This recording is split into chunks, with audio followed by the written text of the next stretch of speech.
Martin, 55. Or Jeff Wright, 43. Back deep is Steve Davis, 35 for the Steelers. Flanking him are Harrison, 46, and Preston Pearson, 26.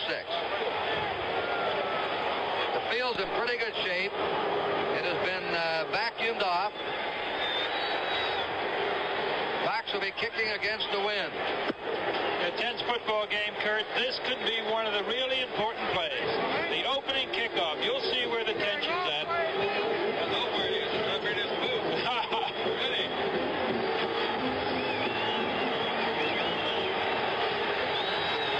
Cox is a chiropractor, and he massages that one. It's not too deep. Taken by Preston Pearson, and he fights his way over his 35 to his 36-yard line. And downfield on the tackle is Scott Anderson, number 56, to trip him up. So Pittsburgh puts the ball in play on their 36-yard line with a first down in a backfield of Bradshaw, number 12, at quarterback. Rocky Blair, number 20. Frankie Harris, 32, the running back. The wide receiver coming at you, Shanklin, 25. Frank Lewis, 43 on the other side. And the tight end is Larry Brown, 87.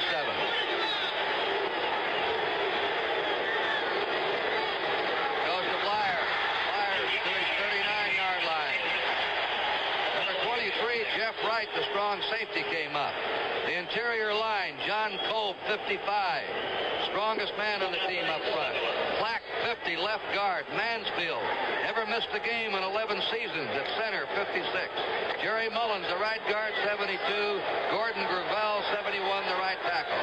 Second down, 7. The Steelers on their 39. Just underway.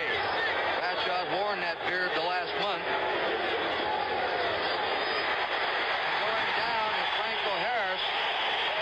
On him was Roy Winston. He lost his footing. So that spots the ball on the 39 and makes it 3rd and 7. Our first shot of the 14-man huddle. Yeah, I was going to say that was the first shot of it. You've got them all out there, and they're coming off rather slowly. Winston's coming off. And let's see. Also, they delay. Jim Marshall comes out, and Hilgenberg comes out. 11 men have to be on the field at the snap of the ball. Terry Brown's gone in. 3rd and 7. They're looking for a pass, the Vikings. Bradshaw will accommodate. Trying to get out of the pocket. He's tripped up. There was a great charge by Bob Wertzema. That's twice, though, Also, Kurt. Alan Page, who got a hand on his ankle. That's twice. It looks like that both guys have slipped out there. The time before it was Harris, and this time it was Bradshaw. Let's watch Page come in. Great movement by Page. He's just going to the outside. The 3-man rush. He gets by Jim Clack. And ran over Cobb there with number 55. He put some pressure on him, didn't he? All right, Sam McCullum is back deep, along with Nate Wright. Punt formation, Bobby Walden, averaged 39 yards a kick. He should have a win behind him. And it's a boomer. McCullum, the rookie of Montana State, takes it on the 13. Ooh, he's blasted down. Covering that kick was Ed Bradley, the headhunter, number 38. A punt of 53 yards. And now we'll watch the Vikings go to work. First down for Minnesota. Much of the talk this week is that Fran Tarkington will be rolling out of that pocket. The idea, get away from that fearsome rush. Now, there's great pride in both defensive units. You've seen the pride of the Vikings. Now the Steelers are at it. Target in the quarterback. 14-year career in the National Football League. White is the starting right end. Coming out of the hospital to start the Super Bowl IX. Foreman, Osborne, the running back. Tarkington scrambles and completes it. He hits Gilliam, John Gilliam, wide receiver number 42, who's playing, you notice, on his left wrist with a crack there. He has a broken wrist that he's been playing with. I think it's also interesting, Kurt, that on the first play from the scrimmage, there was the rollout. We have talked about that in the pregame show and so, but Tarkington was called a scrambler for a long time. He kind of resented that because he says, I always just do what I feel like I have to do, and to get away from a big rush, the rollout's one of the best things you can do, and that's the guy he's got to depend on, too, Chuck Foreman. There's a dangerous man, Foreman. First down, Vikings on their 34. Fake to Foreman. Targeted is trying to open up. He's gone to the air twice in the first two plays. This telecast presented by the National Football League, intended for the private use of our audience. Any rebroadcast or other use of this telecast without the express written consent of the National Football League is prohibited. Al? We might keep our eye on Jack Lambert. It looks like a situation where Fran might want to put it in the air, but he also might want to go straight up. So 58 could be the target.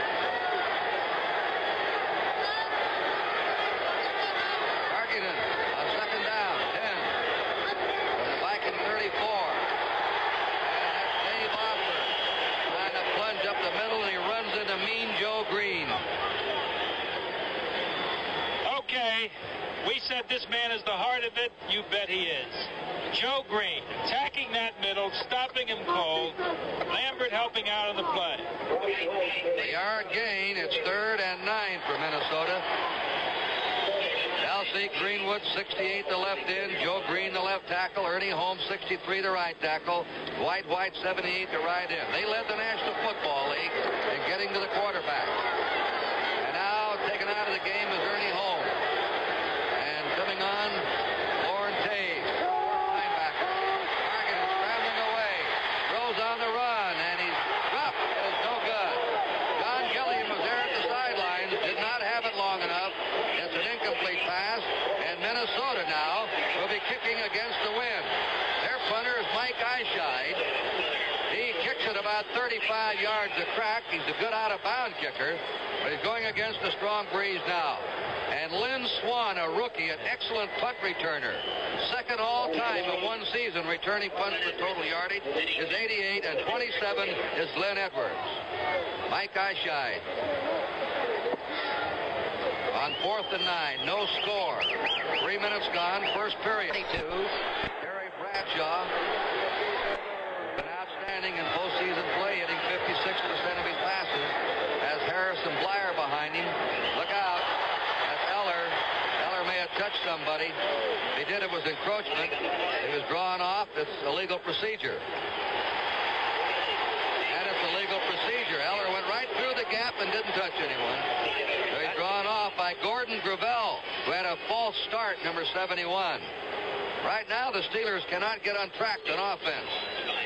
One of the things I think you can expect at this particular time of the game, Kurt, is that there's going to be some nervousness on both teams' part. Eller's an experienced veteran. He saw a movement and took off, got 5 yards.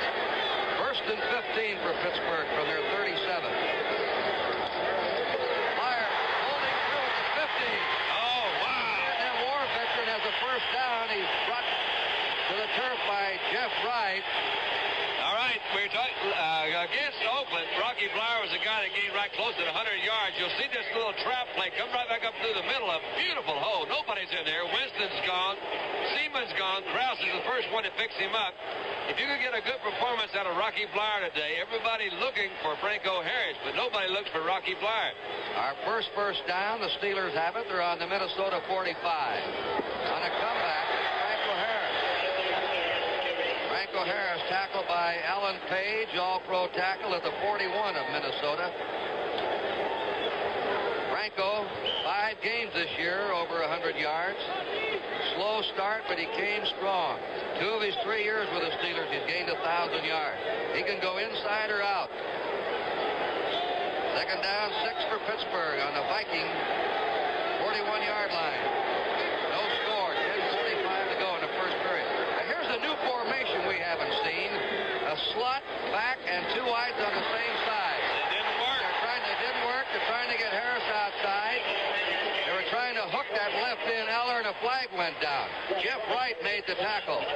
Keep in mind when we see that formation, the one thing it is doing, it is virtually telegraphing that you might go wide to that side.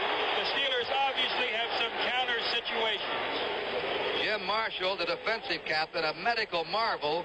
At the age of 36, he had pneumonia 6 weeks this year and kept playing. Spent 3 or 4 days in a hospital. All he has to do is get in shape, is circle the goalpost once in the summer, and he's underway. The old medical marvel. He sure is. Yeah. This is a clipping penalty against Pittsburgh. It's back to the Steeler 44-yard line.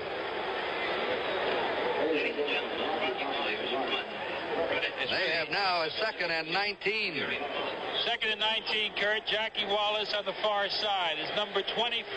He's going to be looking at the leading receiver, Frank Lewis, number 43. Bradshaw's been trying to get that running game going. There's it out to Lewis. Lewis at the 45. He's the fastest player in the Steeler club. And he's back to the Minnesota 45, where he's upended by Wally Hilgenberg, the veteran outside linebacker. Good block by John Cole. One of the things, Kurt, that you try to do when you've had an unfortunate penalty like they had is you try to get the penalty back on the first play so it'll be 2nd down. And you see this, that's Cobb coming out, number 55, I believe. But the main thing is a very conservative play in a way. You throw it out to a guy that has the potential of breaking it all the way. And they did. They get back. Now it's 3rd down and about 8 or 9 yards to go. 3rd and 9, Don. Steelers in Viking territory. In the Viking 44, no score. Franklin Lewis is still in there as wide receiver. Good rush on him. Oh, he's next. Well, I imagine that Minnesota front four is tired of hearing about the Pittsburgh front four. Ellen Page in there. The first move is so important. There's the head slap on Jim Clark. This man has power and speed. He is absolutely a great football player. Zero, I don't remember the title, but he was the first defensive player to be the most valuable player in the National Football League. Is that right? There we go. Right. And Isn't that they say amazing? he had as good a year this year, Don, as he did that year. He had not a good year last year, though, Kurt. Everybody was a little upset about him. He came back. He said, "Look, I'm a great football player, and I know that." Ran Target in the quarterback. He's been good and he's been durable. He's never missed a game in his career because of an injury. First down, Vikings on their 14. Trying to get outside is Foreman, and he's hit by Jack Ham, the young, excellent outside linebacker. He's going to be one of the greats before he's through, from Johnstown, Pennsylvania, later at Penn State University. He's already made the All-Pro team this year, Jack Ham. There we go.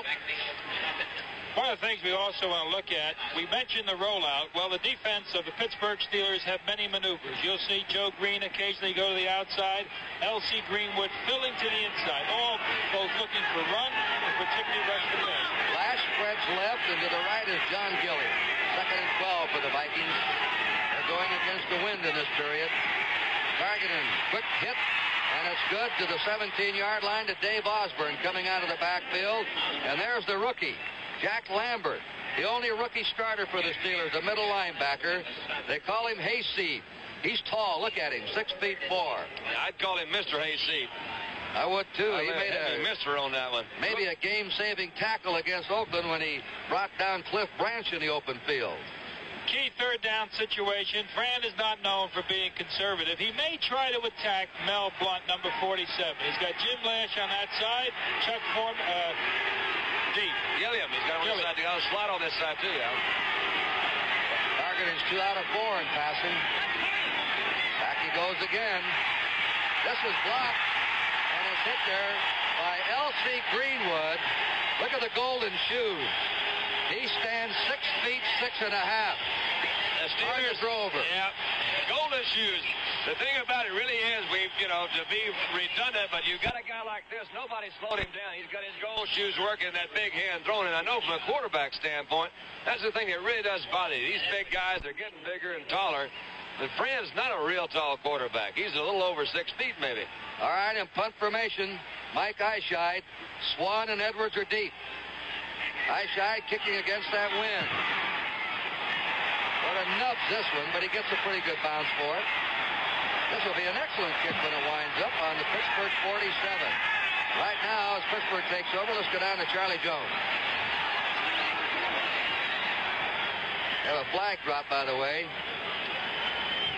Let's see what this one's about. Might be an eligible member of the kicking team downfield. They have to hold up.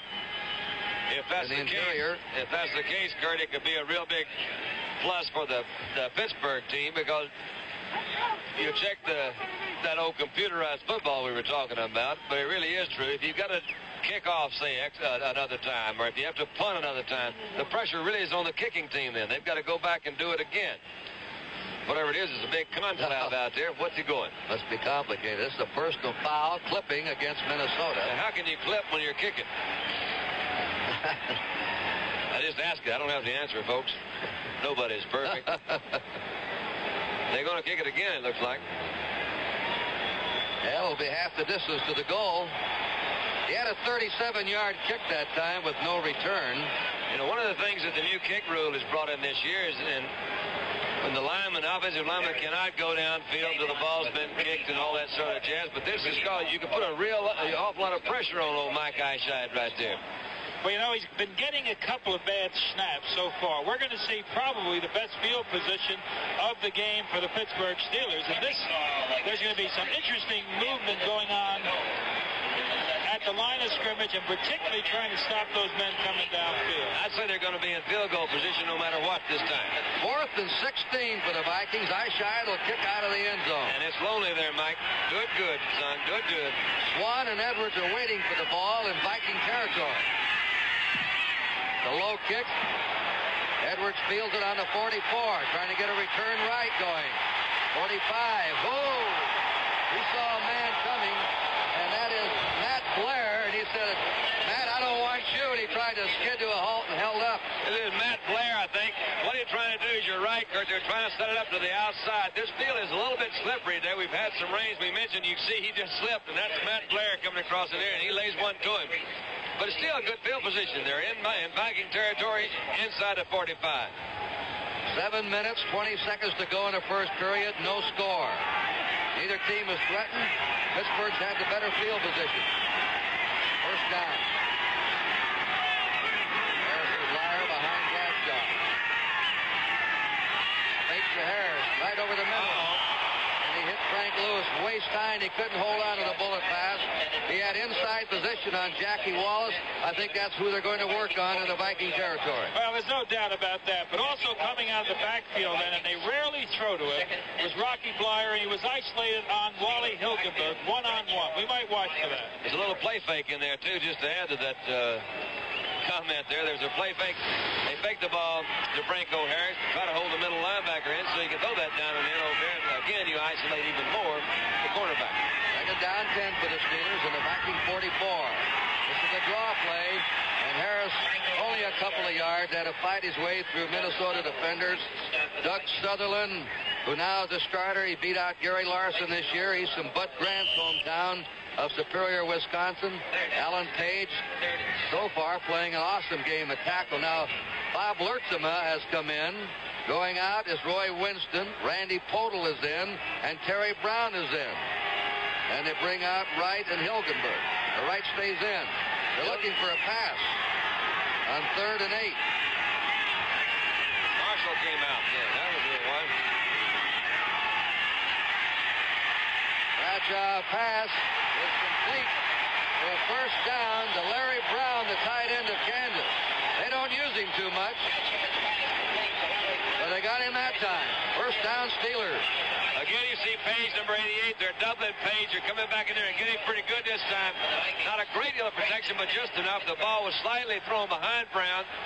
As you said, they haven't used him that much, as you can see by his reception this year, but a real key, I think, today, because they may try to double the two outside receivers because of their speed. 6 minutes to go in the first period, no score. The Steelers are threatening. On first down, Blyer backs over the 25 and is met at the 22-yard line by Wally Hilgenberg of Iowa. He was with the Steelers, by the way, in 67. You know, it's interesting as you look at these two offenses. One likes to run to its right. That is the Minnesota Vikings. Well, when you've got Ron Yeri, you like to do it. With John Call for the Pittsburgh Steelers, they like to go left, and they do it very well. Pittsburgh, second down, 6. They're on the Minnesota 22. Bradshaw has played the best quarterback of his career the last month. There's Franco Harris, who's piled up at the 20-yard line. Jim Marshall, young Jeff Seaman from Stanford, the middle linebacker. One of the coming greats of the game. Carl Eller slid over from his left-end position. Now it's a 3rd down and 4 for the Steelers. And coming on are Podel, Terry Brown, and Bob Lertzema in the 14-man huddle. And coming out will be Winston, Hilgenberg, Zeman.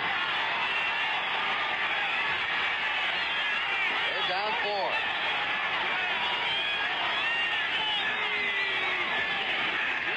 They go for it. There's a slant over the head of Frank Lewis.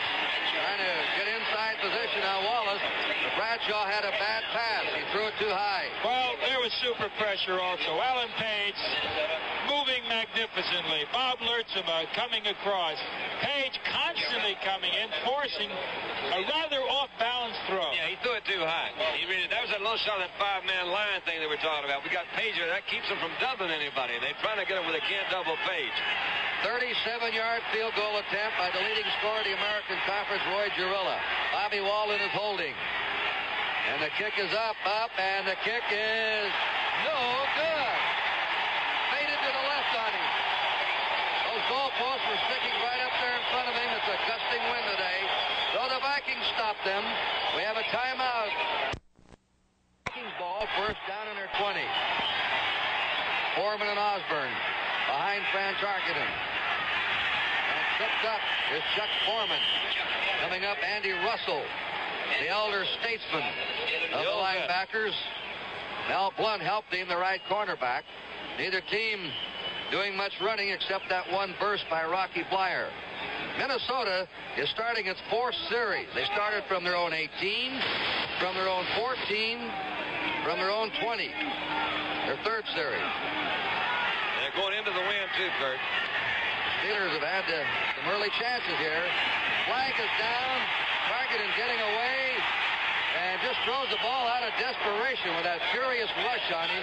He was trying to hit Dave Osborne, but a flag was dropped in the Minnesota backfield. Well, I'll tell you, you're seeing as awesome a rush on both sides as you're going to see. Both teams right now, it's a defensive football game.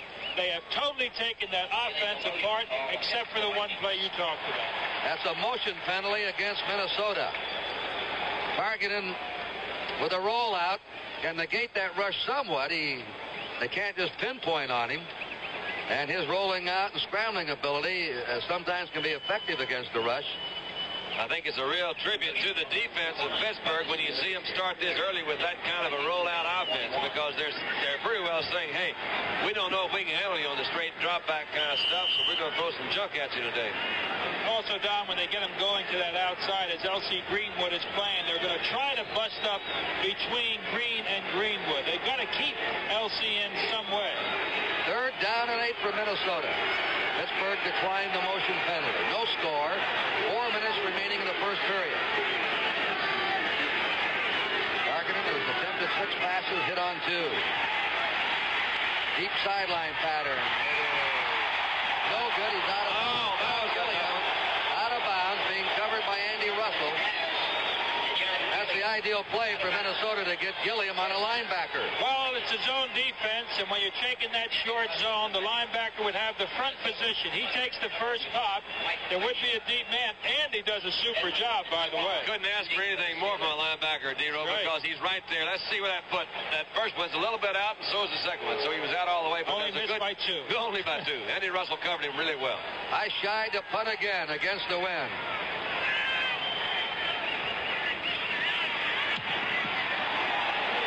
This one is not too deep. Bounding around in Steeler territory. It'll be dead on the Steeler 48-yard line. And right now, let's go down to Charlie Jones. Third, a program note, the weather turning colder here as the temperature drops. The wind continues to swirl. The weather report, though, is that we will not have any more rain. Next Sunday on NBC, preceding the final round action of the Dean Martin Tucson Open, National Hockey League game will feature the California Seals for the first time on national television against the Blackhawks. Kurt? Now, Pittsburgh has started on their own 36, their own 37. Minnesota's 44, and now the Steelers 47. They've had excellent position during the entire first period. Blyer playing with shrapnel in his body. Had the Bronze Star and Purple Heart from Vietnam. Hit by Carl Eller first. He slowed him down, then Jeff Wright hopped on top of him.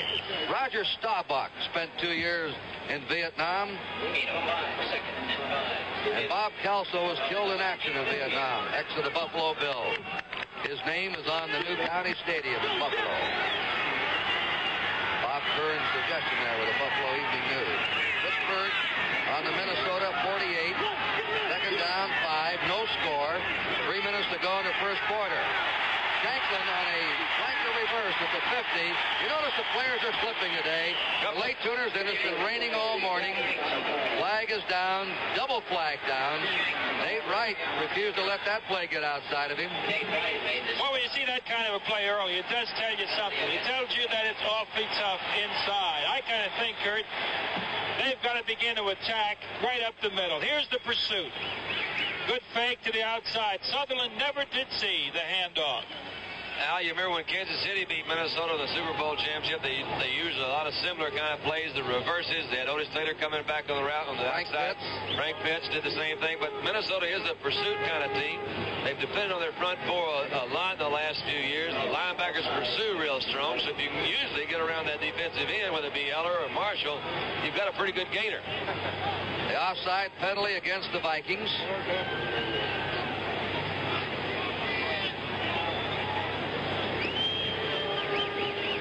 They're going to have a measurement. Having long confabs on these penalties. Well, we're getting a little bit what you call slow and moving out here today, but it's all right. Now, 15 grand for the winner, 7,500 for the loser. They want to be right. I still think they ought to play them all like it was 2 minutes to go with no timeouts. That'd be fun. Is that the way you play them, Don? Who knows? It's been so long, I forgot. Second down and a foot to go. Pittsburgh on the Minnesota 43-yard line. No score, 2:45 remaining in the first period. Delay, and then storming through is Harris at the 35. Harris bangs his way inside the 30 to the Minnesota 28. Jim Marshall had to catch it from behind. Coming right at you. Here's a man that knows how to run. Good move to the inside. They blocked Eller to the inside. Good block by Blyer there. Perfect block. On Seaman, and he's doing it. Look at Marshall chasing from the other side, Dero. Now that's great pursuit by the elderly Marshall. Pittsburgh ball, first down on the Viking 29. One scoring chance for the Steelers. They missed a 37-yard field goal. We're approaching 2 minutes to go in the first period. Bradshaw on the bootleg of the 25-20, and he skipped out of bounds. A very dangerous runner. He's a third running back in the backfield. I was checking some of these pregame statistics, and his average gain per carry is like 5.7, but there's no way that was an option. He was going to run with it from the beginning. Had a good flow. You see him trying to correct a little traffic there. Skips over right coming up. Lost his balance a little, but he's going to go out of bounds. This is the extra ingredient that a big quarterback has. He weighs 220 pounds and can move out. Well, the Steelers have got to get the score now. They've had excellent field position this entire quarter, and time is moving out. Pittsburgh ball now. Down to Minnesota 18 with a first down. No score late in the first period.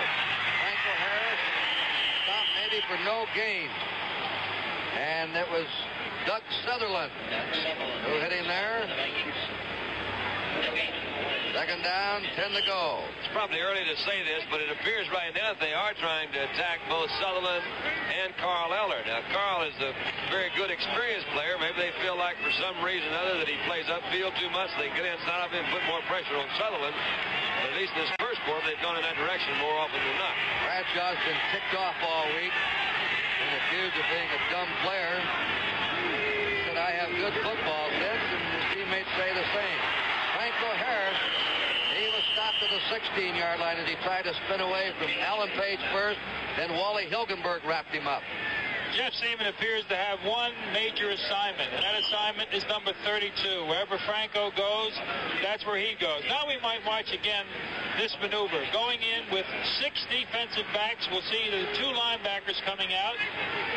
We might look for Larry Brown, number 87. Larry Brown and Randy Podel are in. Those 2 men went in. Third down and 8. The 2 outside linebackers came out. Pittsburgh converted 1 out of 4 third down chances. Into the corner it goes, and it's picked away by Jackie Wallace. Jackie Wallace of Arizona on the taxi squad last year. They say you can pick on him, but that was a brilliant play by Wallace with the University of Arizona. And again, Roy Girilla's coming on for a field goal attempt. This will probably be a 33-yard attempt. Let's see where they spot it up. It's on the 23 of Vikings. 33-yard attempt. Second field goal try for the Steelers. They've had the better chances here in the first period with the wind at their back. Fumble. Walden picks it up. He's hemmed in. Down he goes. And again, the Steelers blow a scoring opportunity. Jeff Seaman got him. A low pass could not be handled cleanly by Walden.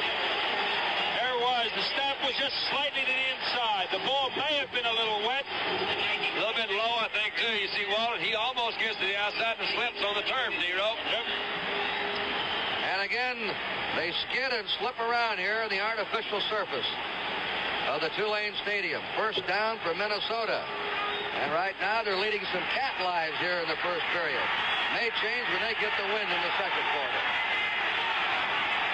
Gilliam and Lash are in a slot right. Targeting and throwing most of the time. And he hands it off. And this Pittsburgh defense is tough. Osborne is stopped.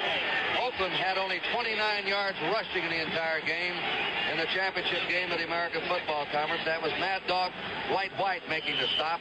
He's been sick all week. We know it.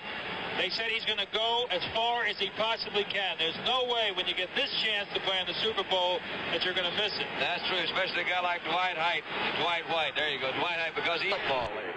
Kurt Gowdy, Aldi Rogatis, Don Meredith, and Charlie Jones take you into the second period. Minnesota did not make 1 yard rushing in the first quarter and 20 yards passing. Pittsburgh had 61 yards rushing, 18 passing, a total of 79 yards. Second down, 9 to go for the Vikings on their 23. No score. Targeting. Rolling away. Under the gun. Flips it quickly out to Chuck Foreman. And there's the man that the Steelers will have to stop this afternoon.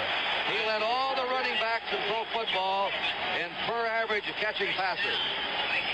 Chuck Foreman, 53 receptions, 15 touchdowns, 9 by the rush, 6 by the pass, out of the backfield. One of Fran's big plays, and Joe Green is giving him pursuit. But he's still rolling out to the outside now, and that's, I think, going to be a key. They didn't make a yard rushing, as Kurt just said, but this, the Foreman, he's the double guy. He can catch it and he can run with it, too. So we're going to have to see. They've got the wind behind them now, Kurt. Right, Don. First down. Vikings under 35, their first down.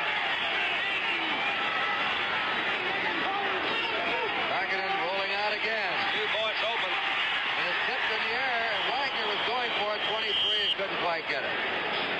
A lot of people have criticized Tarkenton throughout his career. 14 years, I guess he's going to do this year. One of the criticisms has been he's too short. Never could play. Get a big tall defensive line against him. He can't throw over him. Twice today we've had people knock the ball down. Ernie Holmes is coming in right there.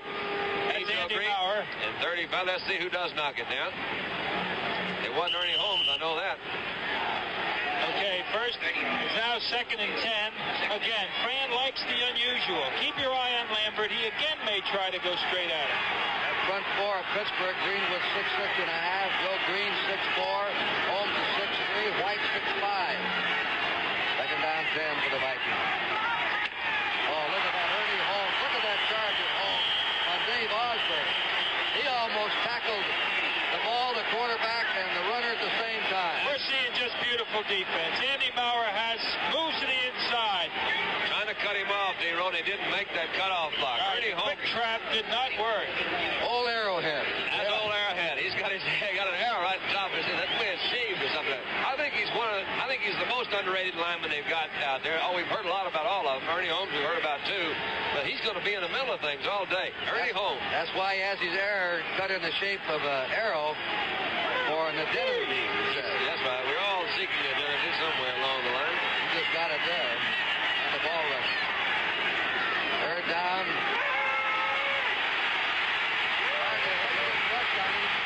Look at this. He's going to have to unload. And it is nearly intercepted by Andy Russell. It was meant for Gilliam and Russell. 34 was right in front of him. What a pass rush those Steelers have. Oh, yeah. That's really going to cause them trouble all day. If they can't run, then they're really in trouble. The Steelers were number 1, 52 sacks. The Rams were second in the league. Little tempers over here against the sideline.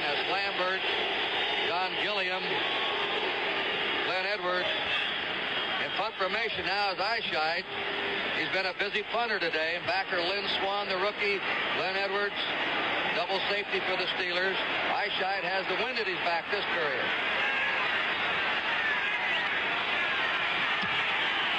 It's coming to Edwards as the flag drop.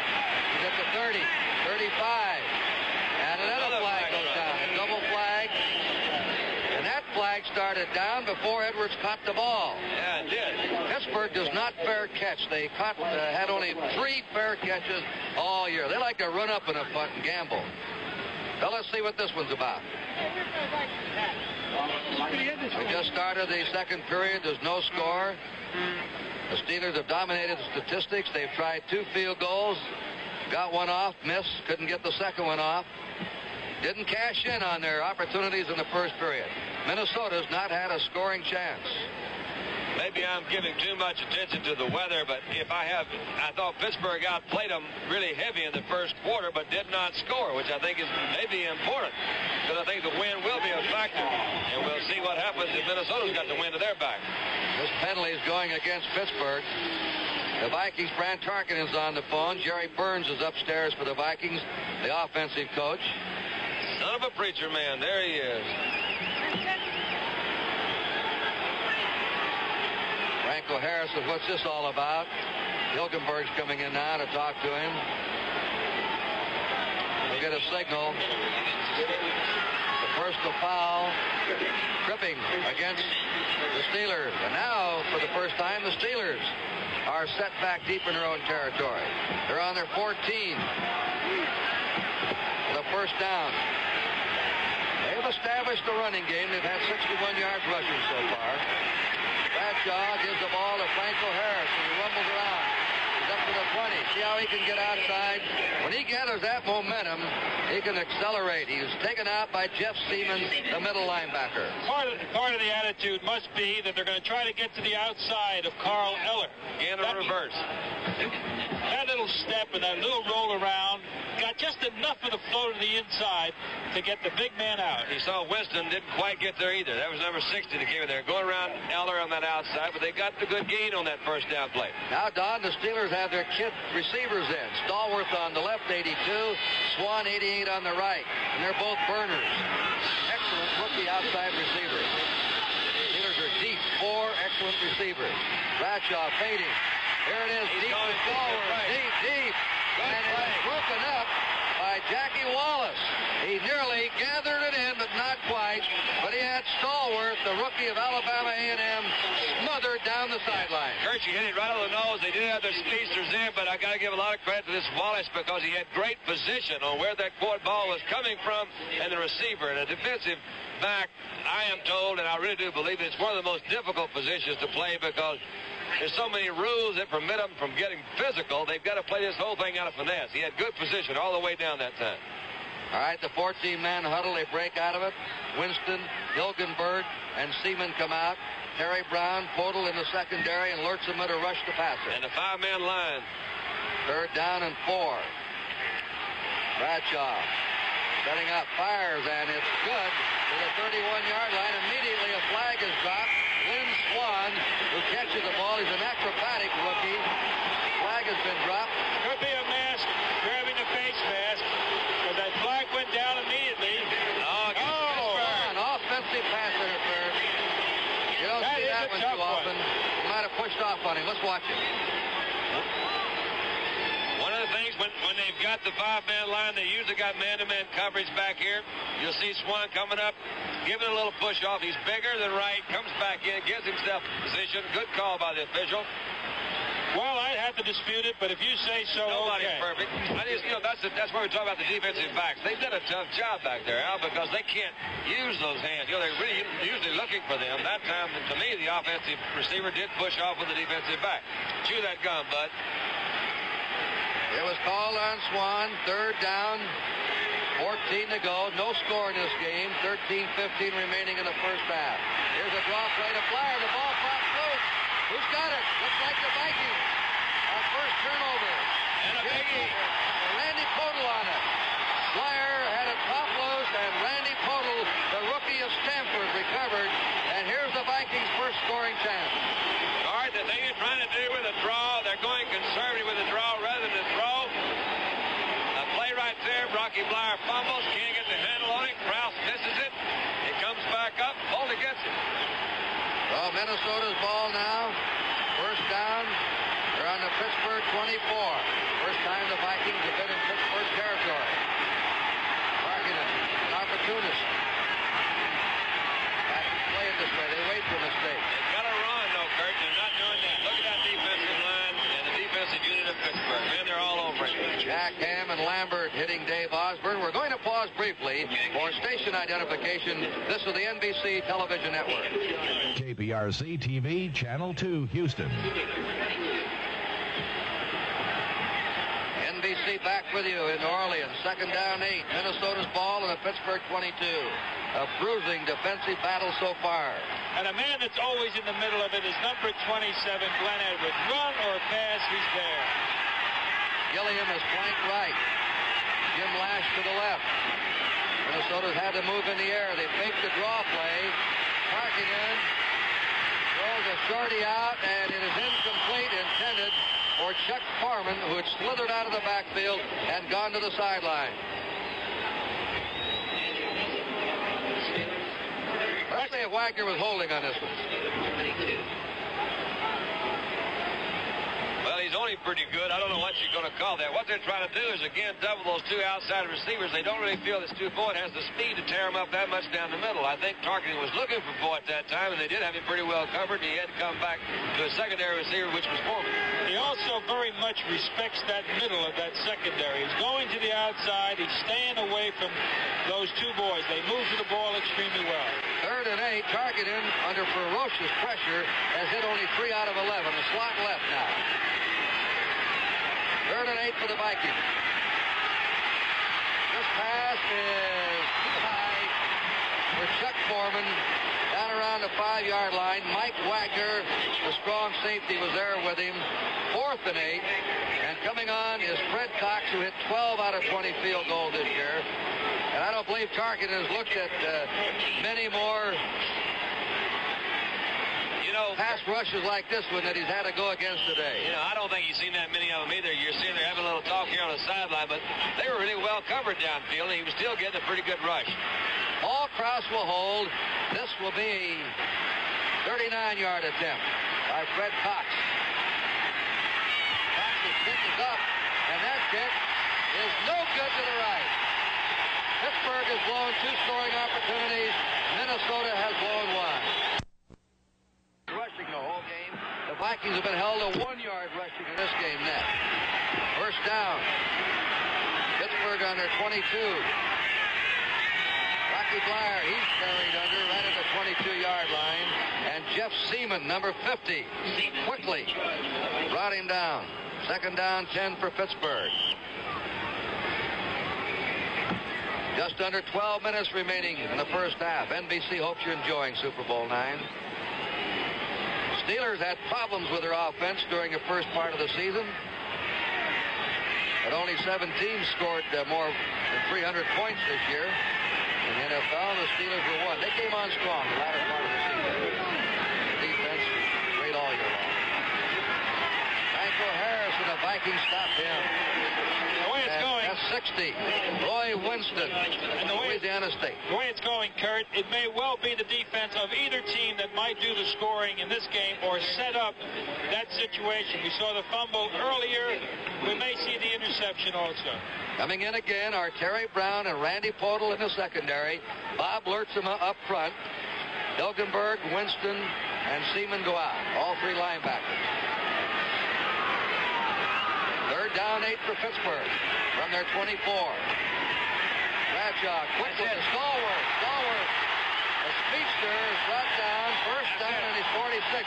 Listen, he can shake it. You bet he can. Okay, let's look at this from the ground. That's as close as you're going to get to Terry. Bradshaw, very cool, very confident. Put it right where you should put it. This is going to be a great football player, that Stallworth. Yeah, he's got the best hands, I'm told, as anybody on the league. I'm told that by Bradshaw, but the guy is a rookie. He was right there at the right spot. The little breaking down end pattern has the best effect of eliminating a good, strong rush. These guys are rushing hard all day. If you can throw it quick over their heads, they're not going to come as fast. Bradshaw said he was going to set up a little shorter today than usual. He has. That's Flyer. Flyer has a hole, and he's into Minnesota territory at the Minnesota 48, where Jeff Seaman hung it on him. We saw him in the Rose Bowl. Now we see him in the Super Bowl. Jeff Seaman, and he is an excellent middle linebacker. He's hanging in the middle, but look at that job they're doing on him in there. He's trying to cut back. You know, I think you mentioned something earlier, D-Row. They're keying an awful lot on Franco Harris, which you'd expect. Right. If Rocky Bleier can have a good day, it's sure going to change the complexion of this ball game. Pittsburgh on the Minnesota 48 with a second down 4. No score. Franco Harris. Harris to the Minnesota 46-yard line. Roy Winston and Jeff Seaman combined. Carl Eller, again, one-time an awesome figure. Maybe not what he was, but still an excellent one. Gordon Gravel drives him to the inside. Good block. They're trying to hook Eller in or out. They're definitely working on him. They've been trying to work on Jackie Wallace in the secondary. Wallace won't have any part of it. He's been excellent on defense in the secondary. All right, here's Stallworth coming out to the left. It's third down and a yard to go. He's the only wide man out. Two tight ends are in. The quick pitch to Flyer. Flyer stopped. Oh, there's a great hit for you by Jeff Seaman, who's ranging sideline to sideline. Jeff Seaman, number 50. Seaman, middle linebacker for the Vikings. Lambert, middle linebacker for Pittsburgh. Both real keys. Look at the pursuit here. Winston, number 60, is going to come up, but it's Seaman that throws that first hit in there. That's Winston is the outside linebacker on that side. They both get him. A big play for him because they were moving a little bit on him. You've got to have something to slow him down. Pittsburgh has outgained the Vikings by far, but the Vikings continue to make key defensive plays. In punt formation, Bobby Walden, second leading punt average of a career of the active players in the National Football League, kicking against the wind. Shell and Garrett are the outside men going down for the Steelers. Hanging this one up, end over end. It is bounding around, taken on the 6-yard line. Oh, wow. Not a good move Sam there. McCullum, a rookie, tried to grab that when they called a fair catch up around the 15. And now the Vikings pin back deep again. Let's take a timeout here. Gilliam and Lash are in a slot right. Minnesota's not moved on the ground. Stopped cold by the Steelers. Foreman. He squirms for a couple or 3 yards out to his 10-yard line. Number 47, Mel Blunt, the right cornerback of Southern University. Andy Russell, the right cornerback, were on that hit. On the 10-yard line, a 3-yard gain, 2nd and 7.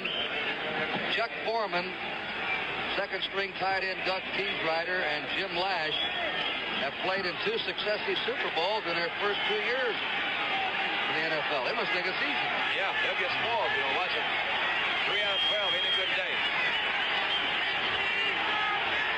Second down, 7. Vikings have the win. Fumble, got here, and it is Safety time. a safety. That's A safety, and Pittsburgh has scored. Osborne and Tarkinen were going for it. Got away from Tarkinen. Greenwood was putting the heat on, and it's a safety. All right. Only thing we've been leaving this. It looks like the things are physically. That's White coming in after Brennan. The mix-up, obviously, the handoff. But, you know, he saved himself 5 points by jumping on it because he could have been a touchdown the other way. So now we'll have the free kick from the 20, and our first score is a safety, fittingly in a defensive struggle. Boy, it sure is fitting, and it was an odd kind of a call, really, tossing that ball the way Francis You know, I got a feeling it's supposed to be a fake, and the thing just slipped out of his hand. We'll never know. All right, before they line up for the free kick, again, it's Pittsburgh 2 and Minnesota nothing. Holmes and White up front. Now deep we have Harrison, Swan, and on the near side, Dick Kahn received this free kick. Bounding around. And it is Harrison gambling and trying to dive for it. It goes out of bounds. It'll be the Steelers' ball.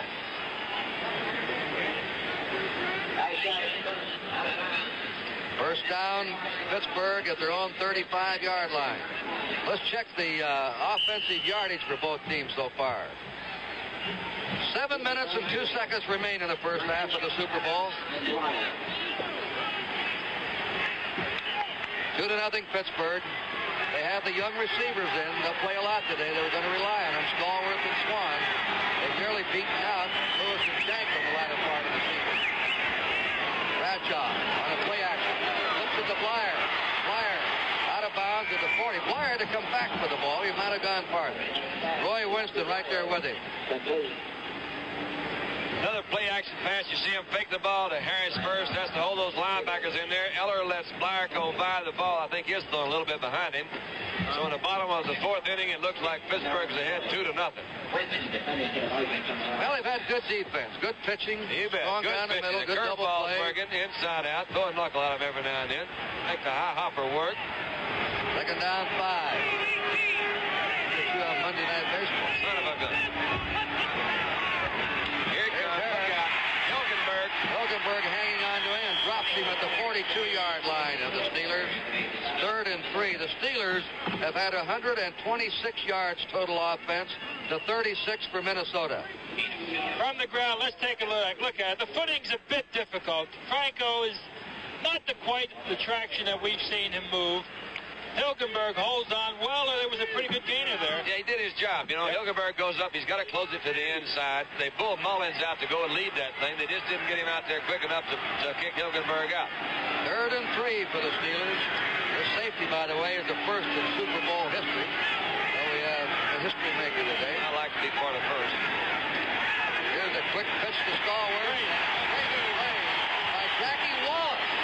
Wallace right on top of it. Had a diagnose.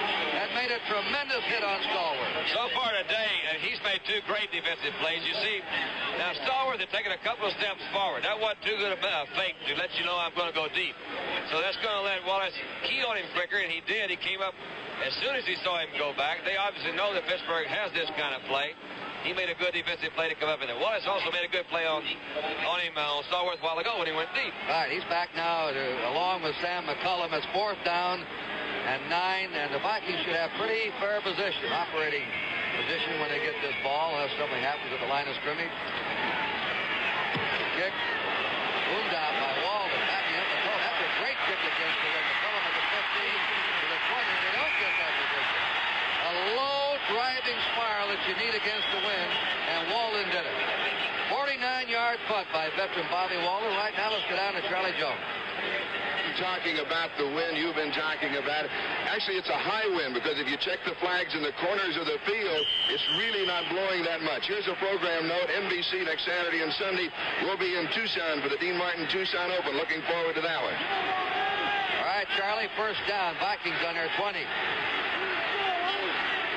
They're behind 2-0. They have not been able to move with their offense. And all passes. Gilliam's pass is over the head of John Gilliam. Down. Got old Mel Blunt. You may have a holding here in the secondary. Gilliam trying to get open. Every 35. Let's see what they call. I think it's going to be interference against Blunt, and every Super Bowl needs a Mel Blunt in it. He was the guy that came out early this week and said, oh, yeah, of course, there are 2 or 3 teams better in the AFC than Minnesota, but we're looking forward to playing them anyway. That's like Namath when they played the Colts in Super Bowl III, said, oh, there's better quarterbacks in the American Football League than Earl Morrall. But if you can do it, it ain't bragging. That's right. First down, Minnesota on their 35. 2-0. Pittsburgh ahead. 5 minutes to go in the first half. Osborne stopped. They just can't run on it. That's L.C. Greenwood, or Dwight White, 78 on him. For a man that's been in the hospital all week, he's playing quite a game. They must have fed him well. And for a situation where the interception becomes a big factor, this is where the Steelers like to get you. They like to have you in a long yardage situation. That big rush will be coming. That secondary that moves so very well. Alan, Don, let me ask you. You think the Vikings will be able to run it all anytime during this game against them? If I were quarterback for the Vikings, I'd be worried about it right now. Second down, 11. Gilliam and Lashley spread out to the left. Targeting, rolling right. Got him open down the middle. There he had a man open that time. Chuck Foreman. They put their wide receivers left, then rotated right and hit Foreman coming out of the backfield. You know, I think he came back. It's going to be short of that first down, which is another key thing. Let's throw out an old cliche. Oh, it's a game of inches here, folks, in America. Let's see what Foreman did. He did catch a rollout pattern. He had Gilliam open back across the middle. Much easier to see from up here than down there. I don't know where he went out of bounds, but it is very close for that first down. I think he's a little bit short. I believe so, too. He's just short of the 45. Tarkenton was over there, but they want to measure for sure. Yeah, that's one of the things, Kurt. You spend a lot of time all year, and actually, you know, a lot of these guys have been in here like Fran for 14 years. Little things, little details you try to pick up. If you're in a situation, especially if that had been third down, it can be very costly. If you're going down, you're going to catch the ball. Guys, let's get us the first down out of this thing. It's not going to help us that much to be fourth down and short like that. And it looks to me they're going to be a little bit short on this one. Maybe I'm wrong. And I am, I think. It'll be the first time I've been wrong since 1968. Since the pregame show. I remember it well. Yes. I was wrong. Chuck Knox. Yes, I thought he was right. But he was wrong for 9 years. What'd I tell you? Adios. 4 minutes and 23 seconds to go in the first half. Steelers leading 2-0. It'll be a third down play on the 45-yard line. Vikings have not converted on 5 third down occasions. Gilliam comes out, and Kingsrider will join Stu Voigt as a double tight end situation. Third down and inches to go.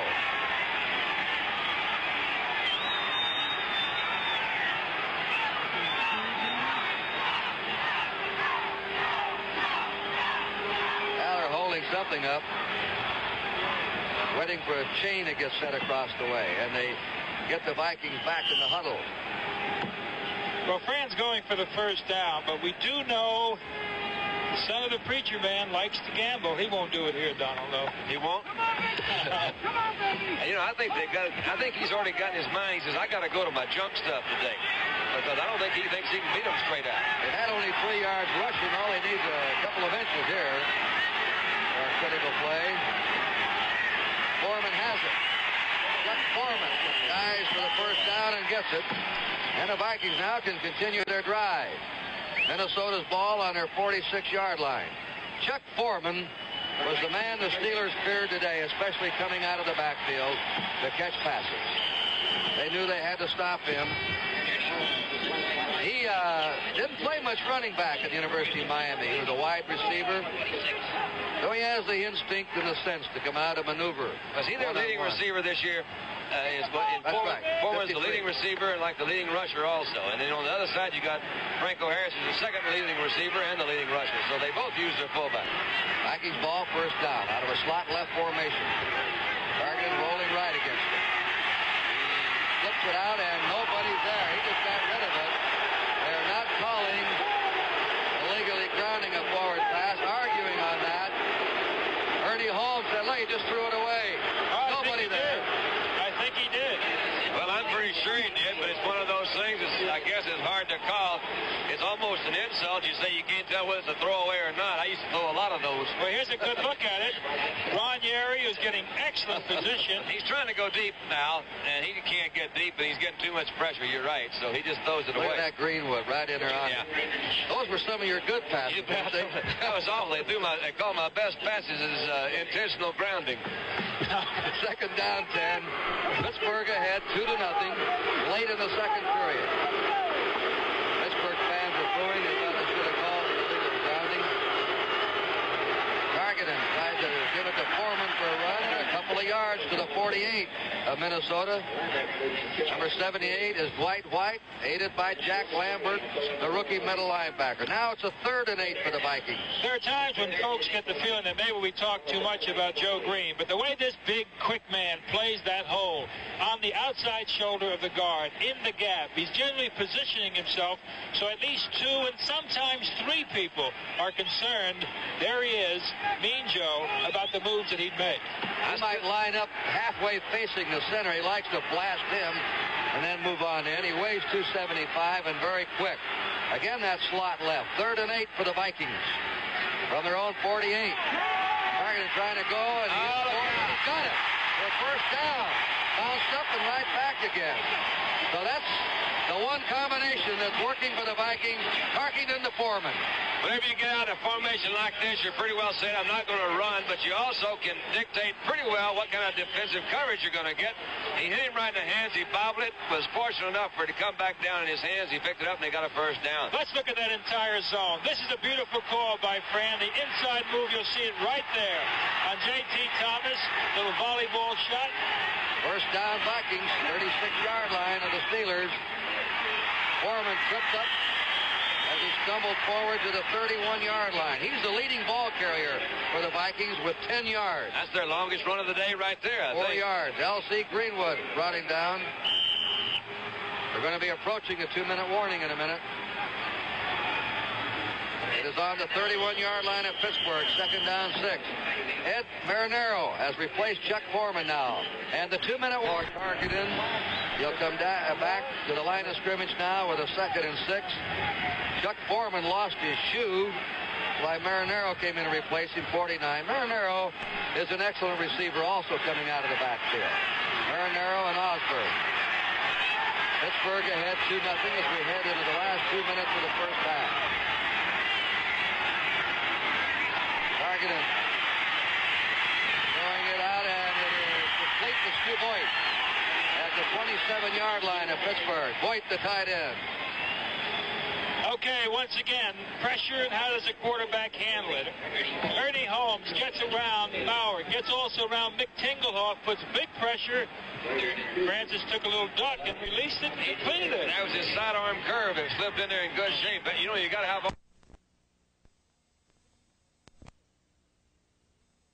Foreman and Osborne. They'll try and throw it. And it's a quick hit to the 25. He may have a first down. Catching the ball is Osborne. They only wanted to 2 or 3 yards. Jack Lambert hit him. First down for the Vikings.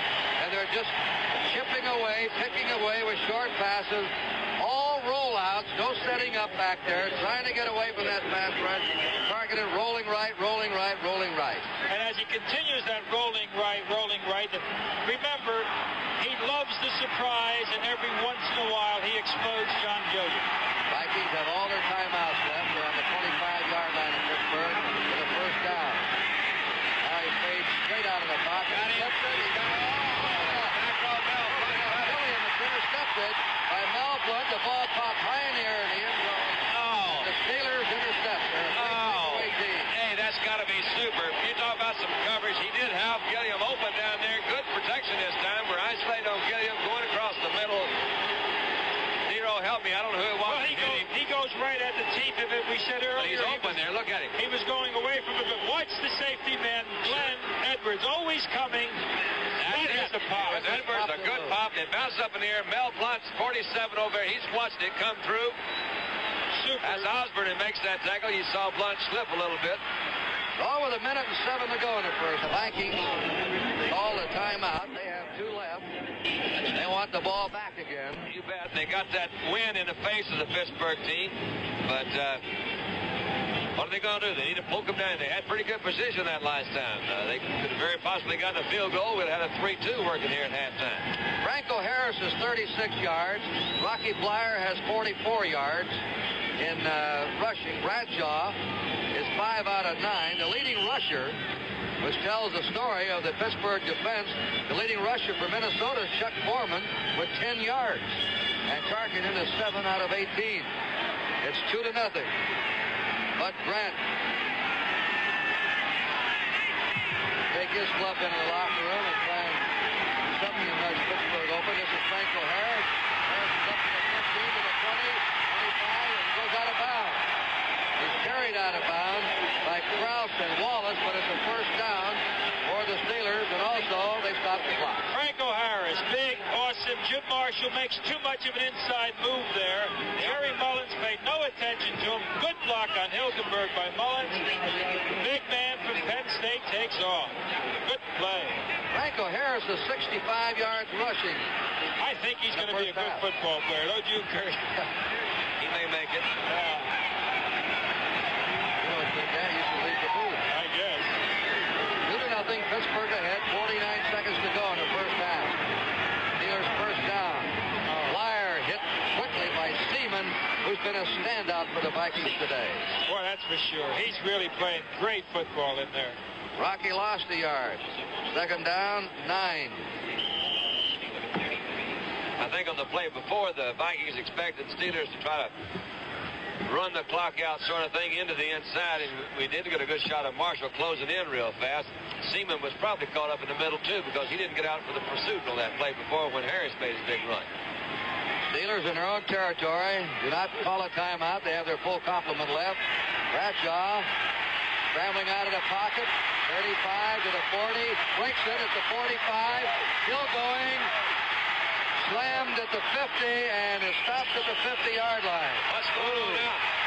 Still going, but they blew him dead back at the 50. Kicks him high and deep. He is a deeper kicker than Cox. Back are Brent McClanahan, a second-year player, 33, and Sam McCullum, a rookie. The rookie is the fellow that could have let that, what appeared to be a punt that might have gotten into the end zone, that he fell on and preceded the safety. That was in that if and buts category that I was talking about before the game. Well, so far you're a little bit behind. I'm close. 2-0. Kick. And it is fumbled by McCullum and just saved.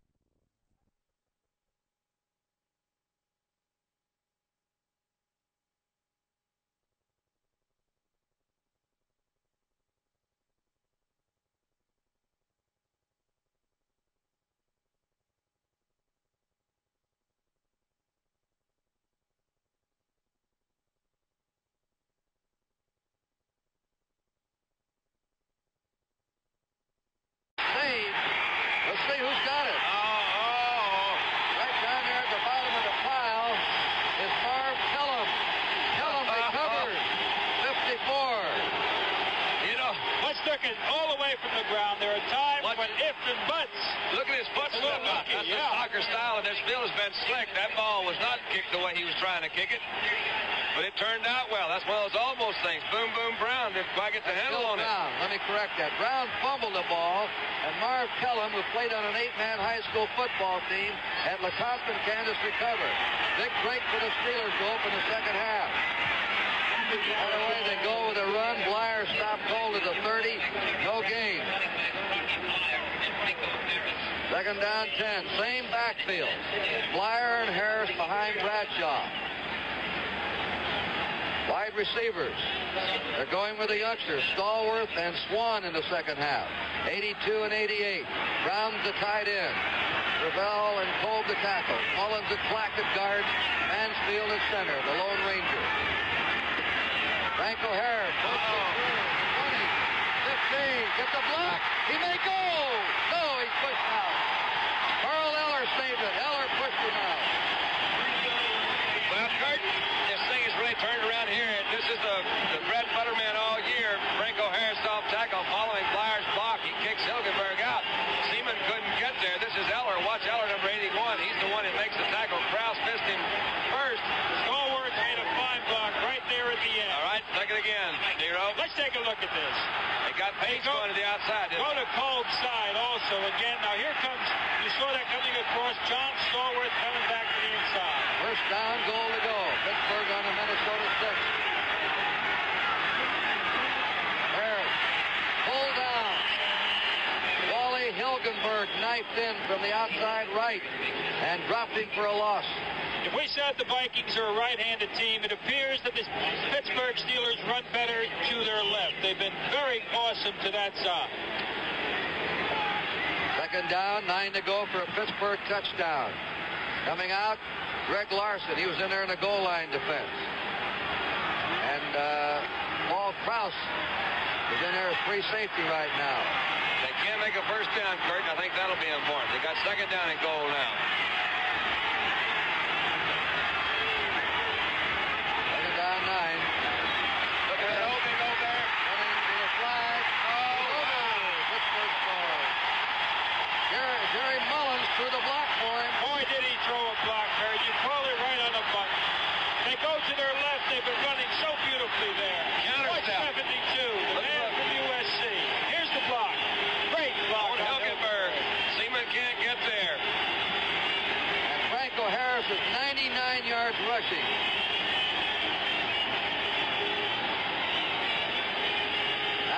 extra point. Bobby Walden will spot it. The Steelers have struck quickly in the opening of the second half. It is up, and it is good. Flag down. Well, this is going to put a lot more pressure on Tarkington than he even had in the first half, I think, because they obviously are going to be behind at least 9 points, and assuming they are 8 points, assuming they kick this, it'll be 9. He didn't have a running game in the first half. Now, what's he going to do this second half, Dero? He's got problems. At the top of the show, we talked about Harris, and we talked about Chuck Foreman. We talked about the 2 quarterbacks. I'll tell you, Franco Harris, in the second half of the season, after he got over the injuries, has been one of the finest backs that we've seen in a long time. He is the fullback, the epitome of the fullback. Well, I guess there's offsides against Minnesota, so I put him a little bit closer here. Distance is not the thing now. Offside, evidently there it is. The right guard, or the right tackle's offside. They'll boot it again. Flanagan.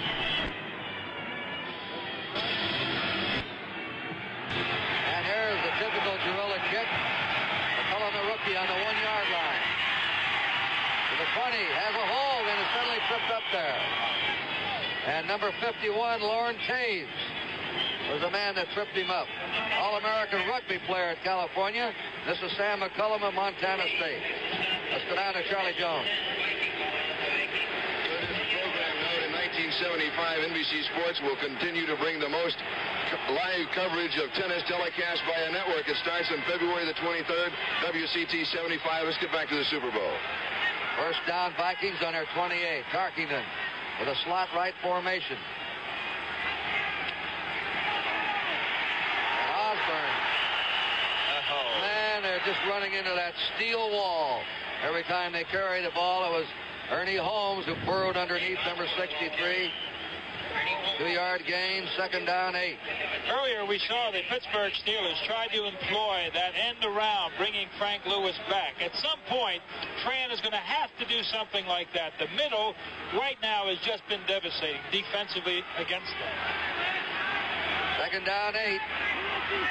Vikings on their 30 have not been able to run the ball. They're trying to get something going. That's Chuck Foreman on a counter play. And he's to his 32-yard line where L.C. Greenwood and Joe Green take it.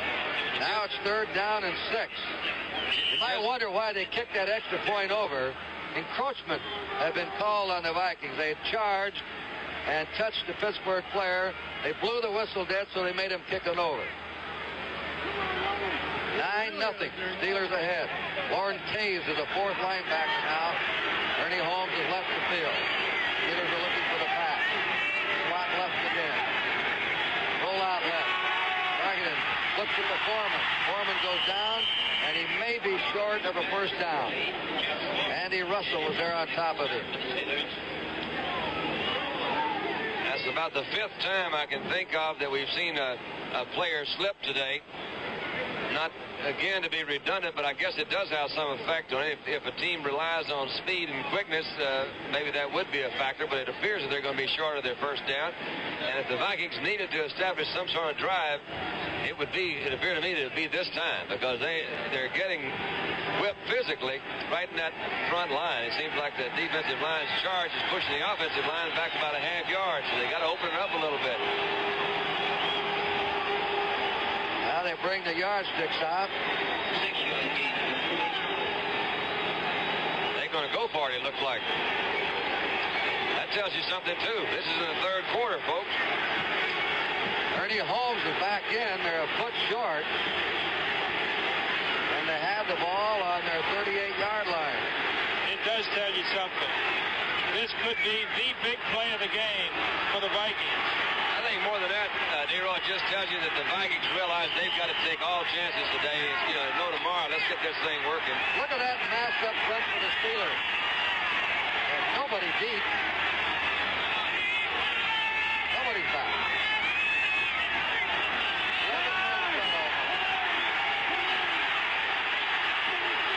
He was trying to pull him offside. There's no flag that I can see. There is no flag. You're right.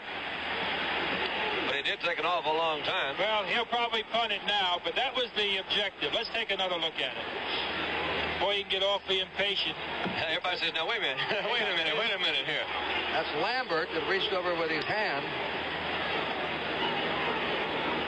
All right, you guys were in a meeting yesterday. What does all this mean?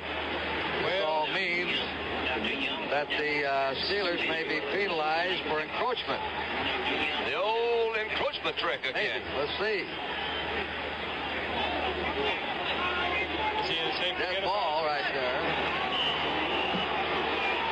That was it. Coming to the sideline now. He wants to talk to the official and to Bud Grant.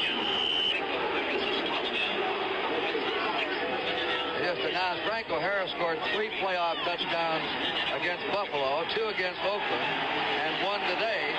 There it was, Kurt. That was the strategy. Try to pull him offside, and now they're going to punt the football. He almost did it. Well, why didn't something happen? I mean, how can you just say timeout and almost send the fun team in? I shouldn't ask that question. They may have blew the whistle or called time. Seems like to me there'd be a penalty involved, but let's like Eyeshide kick it again. Mike Eyeshide kicking against the wind. Good kick. Swan takes it on his 20.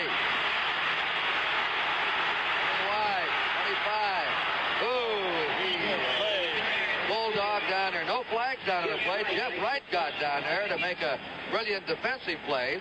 And now as the Steelers, a mysterious 4th down play for the Vikings. No play, no foul.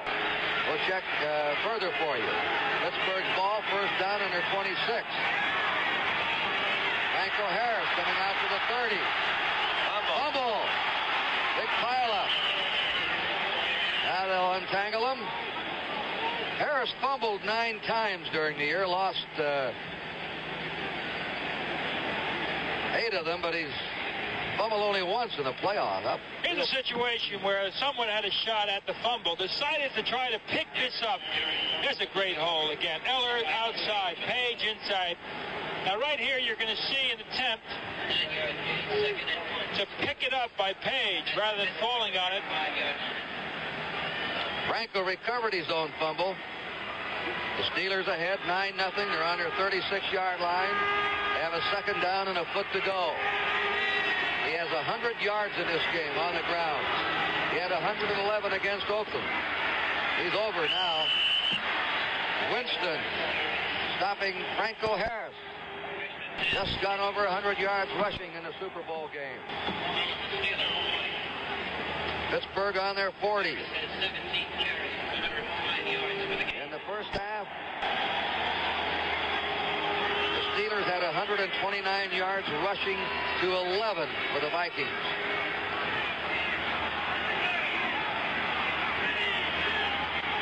.50 to go in the 3rd quarter. There's a quick out pass. And it's complete to the rookie Stallworth. Jackie Wallace playing him tight. Stallworth has just caught his 3rd pass. He's been the main receiver for Bradshaw today. Just as you never take a chance with Fran Tarkenton with John Gilliam, you never take that same chance when Lynn Swan is playing against you. 2nd, short yardage, the ideal position for the gambler. 2nd down. Long 2 to go. Steelers on their 47. They're ahead 9-0. Harris fights over the 50 and has a 1st down. The Minnesota 47 or 48 where Roy Winston brought him down. And Harris could be headed for a Super Bowl record of rushing. 145 yards by Larry Zonka, and Matt Snell, we remember when they won, the Jets had 121 yards. I'd forgotten that. Speaking of Zonka, Franco Harris has tied Larry Zonka's record of 6 touchdowns in postseason competition. Pittsburgh on the Vikings 48 with a 1st down. Playing ball control now. They're ahead 9-0. Play action pass is out. Gets away.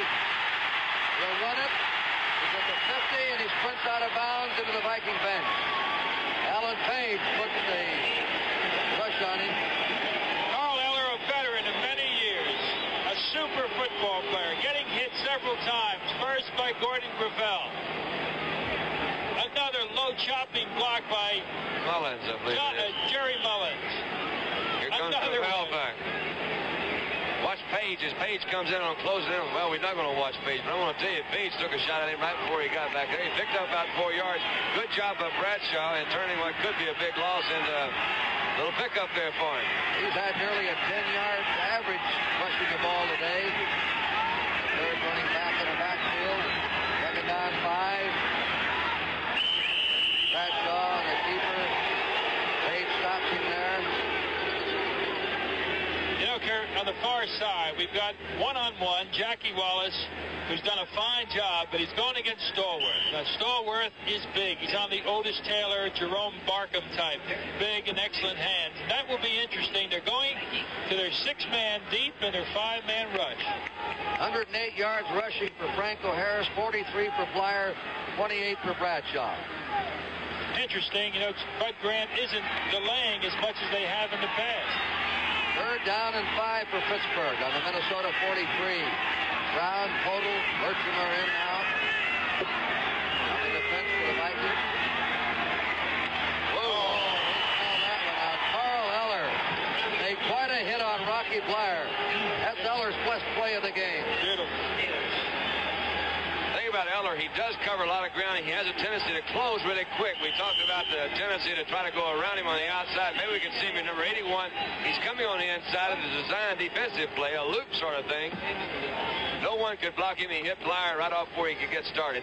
Put him in a 4th down situation. Jackie Wallace, Sam McCullum are back. On the far side is Nate Wright. 3 deep men now. They're covering both sidelines and the middle. Look at him covering those out-of-bound marks over there, too, Kurt. Jim Lash and Gilliam are in a slot right as the outside receivers. Nowhere. Look at that. No way.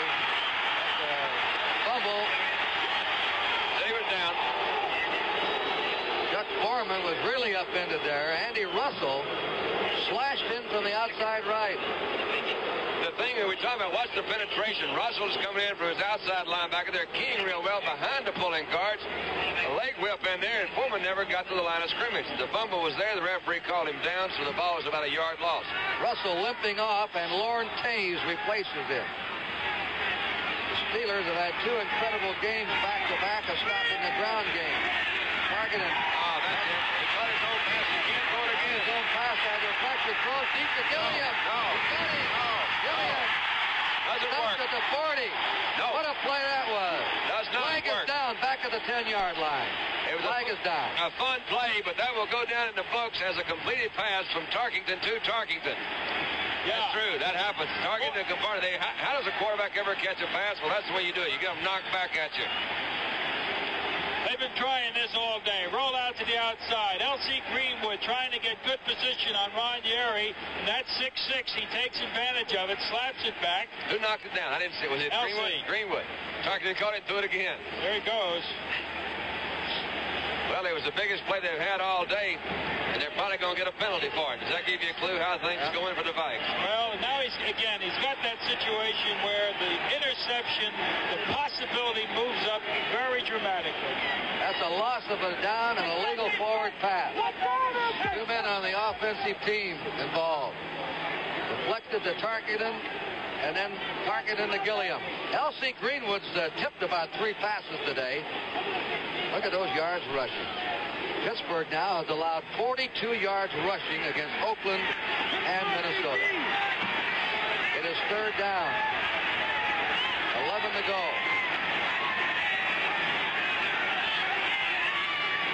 All right. There's a good burst by Osborne. That's the biggest gain they've had on the ground. They caught him in a different defensive set, too. Bursting through. Taves hit him there. They got Seaman out of the middle that time, had a little quick drop up the middle. And they got a 1st down, and the Minnesota fans roar. They haven't had too much to cheer about here in the second half. They fumbled the opening kickoff in the second half. Pittsburgh took it in. It's kind of surprising, Kurt, to see them get away with it, because the one thing they know is Fran did not want to be intercepted. So frequently, he pops it straight up at them. But that defense hasn't made many mistakes. 9-0. Pittsburgh ahead. Vikings ball, 1st down on their 30.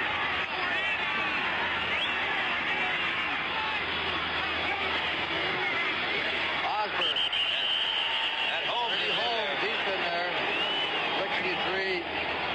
Greenwood, Green, and White have of the nicknames. Hollywood bagged his Greenwood, it's Mean Joe, and it's Mad Dog White. But Ernie Holmes is some player himself. Well, we'll have to figure out a name for him. You know, from a quarterback standpoint, when you play any defensive team, you usually can find somebody you can pick on. But when you look at that defensive front four of Pittsburgh, ain't nobody to pick on. Second down 8. Vikings under 32. Foreman's out in motion. They're trying to spread him. Draw play to Osborne. And that is number 68, L.C. Greenwood. He's one of the fastest defensive ends in football.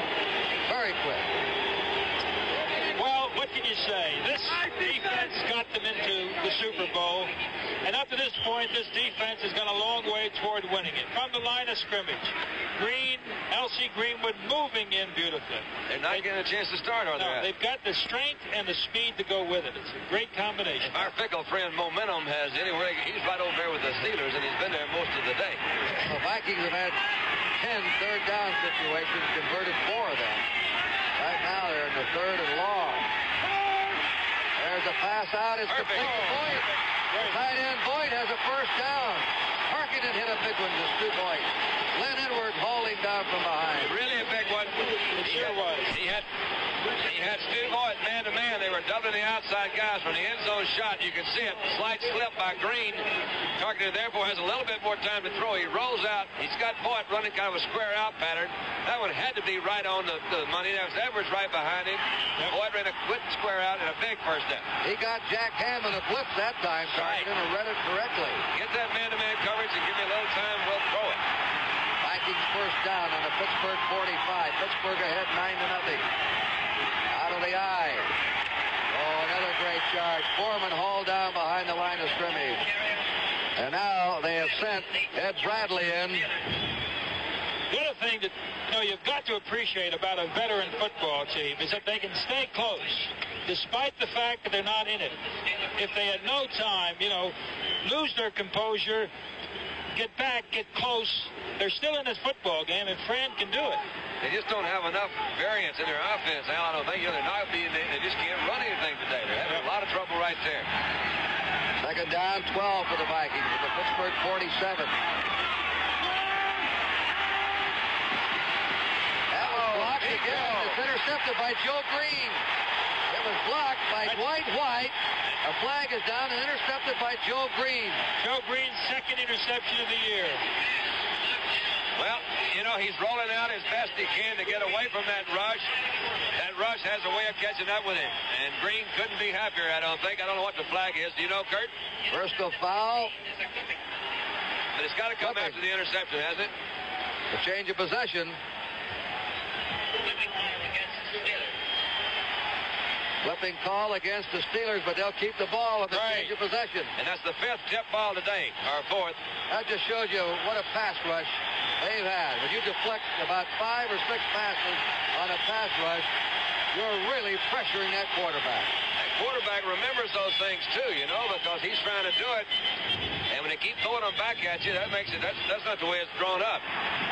Steelers now have been penalized 6 times for 75 yards. They're ahead 9-0. Their ball. 2:30 to go in the third period. Bradshaw. Franco Harris.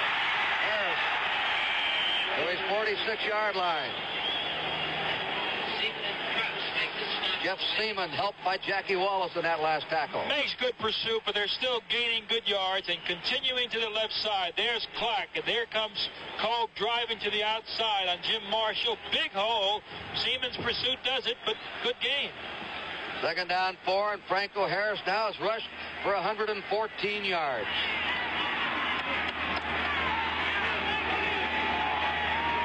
Bradshaw looks him over. Franco again. Not much that time.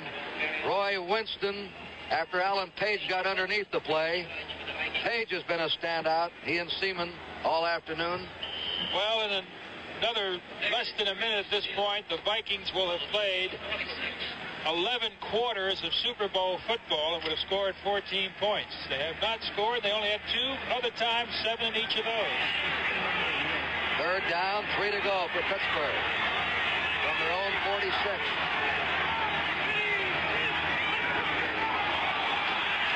Quick pass pass intercepted.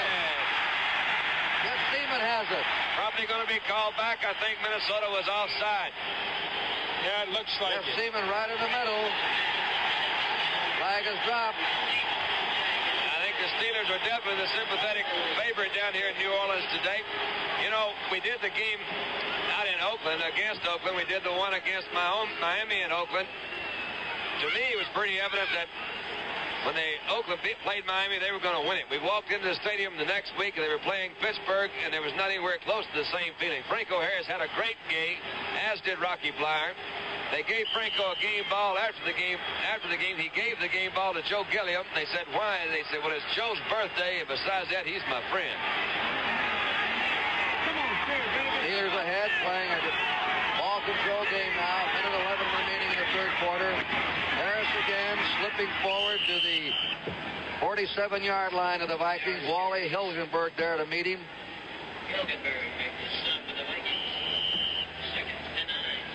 Ray Mansfield's been around a long time, and oftentimes in even man line, you got to make this block. Beautiful.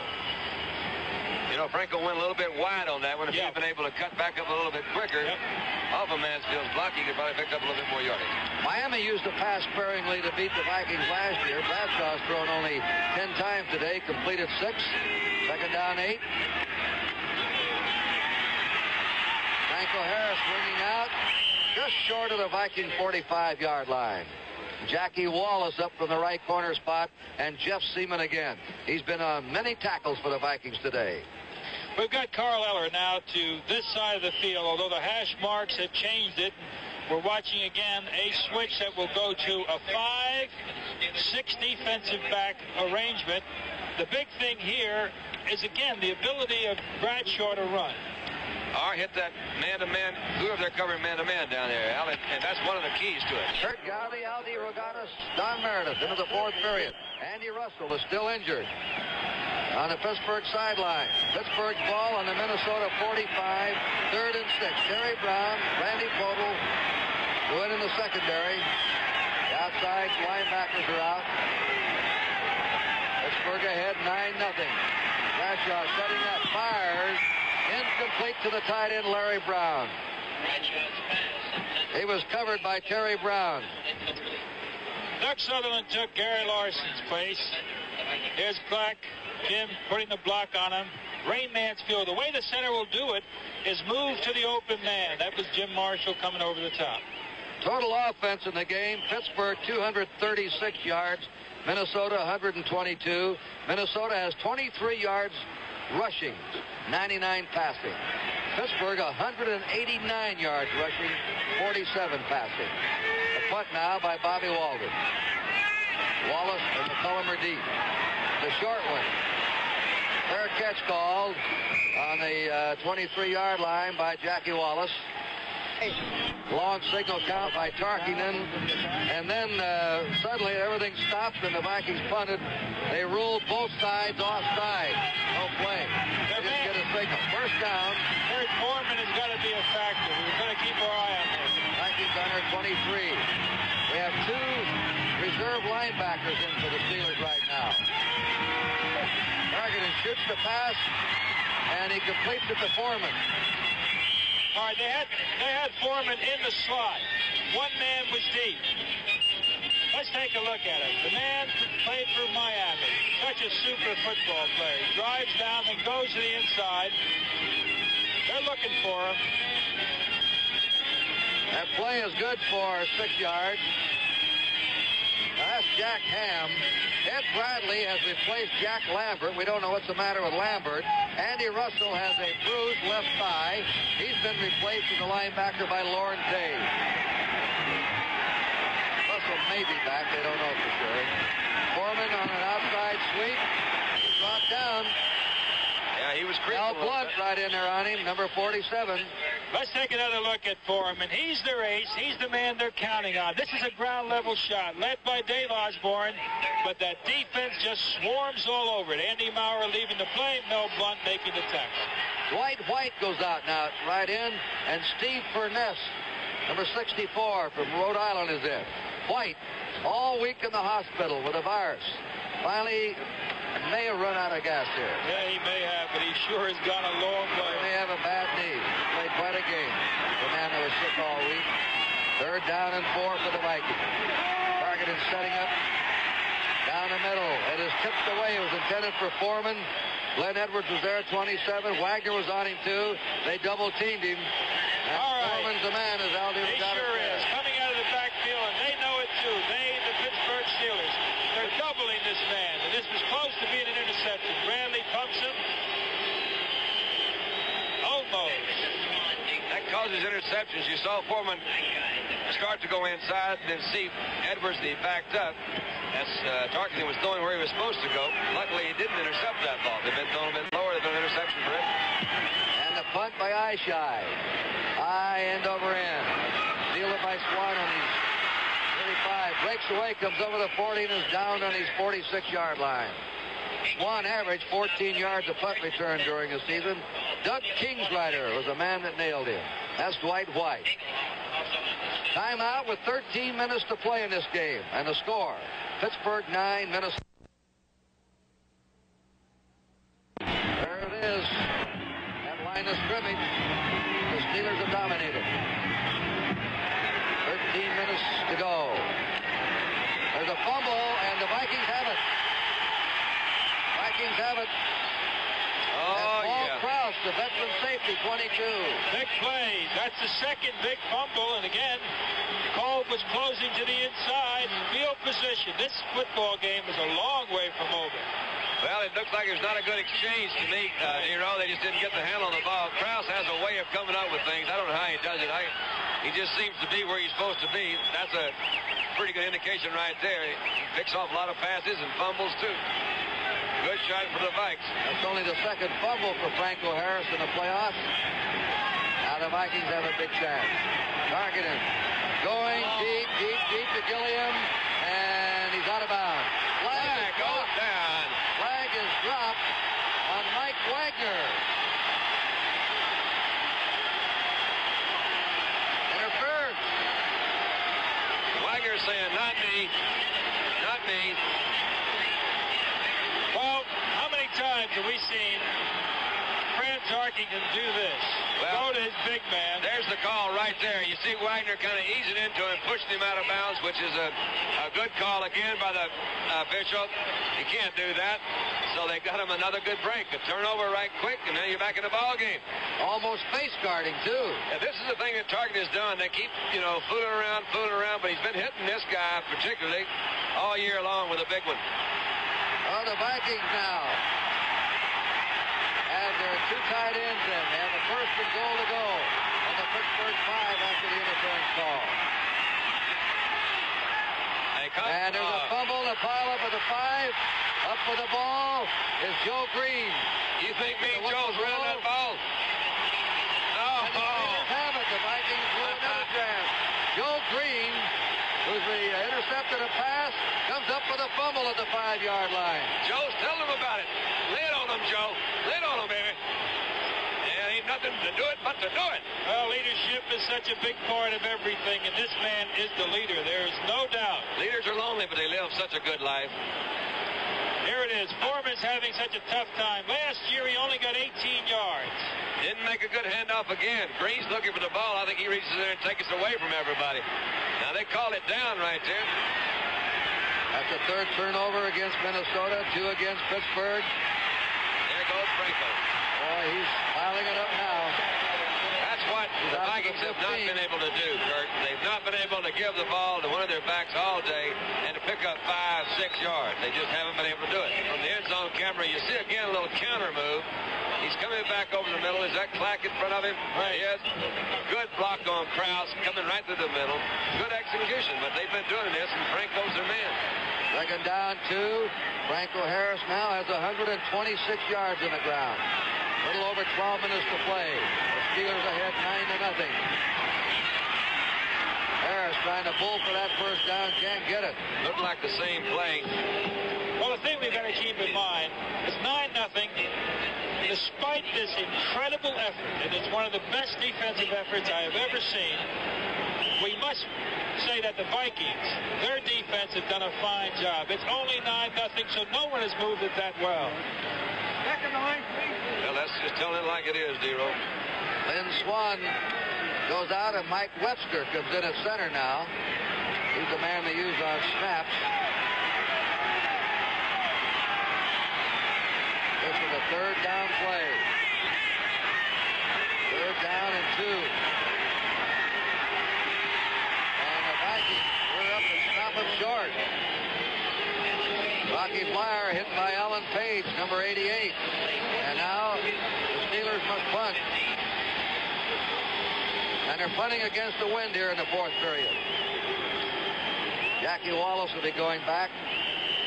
They've come awfully close, Kurt, several times to blocking punts. They've really been putting a big rush on, particularly from the right side.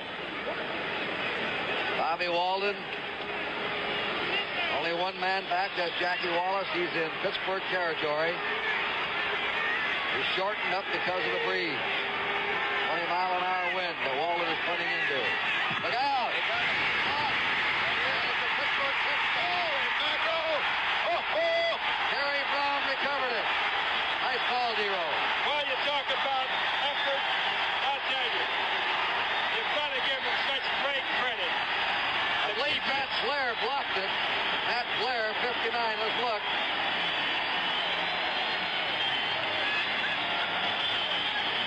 Matt Blair blocked the punt, and it's recovered in the end zone by Terry Brown. Blair was the same guy that made that good hit on the punt return a while ago. He comes in, number 59, really broke clean.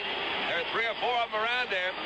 That's what you call show business, folks. It's turned around a brand new ball game. All right, Krause will spot it. Krause will try and kick it. It's incredible. A team with about 30 yards rushing had a chance to win this game. Oh, good. He did. Hit the left upright. Hit the left upright. Son of a gun. And now the Vikes will kick in this game with 10:33 to go. That extra point could be important now. They need a field goal to tie. That's right. The thing about statistics, you need a long time to average them out. Anything happen in one day. Here's the squib kick. Steelers were looking for it. Picked up by Steve Davis to the 20. He's up to the 30. And he stopped short of his 35-yard line. First down. Steelers ball. Steelers had a 9-0 lead, and now it's 9-6.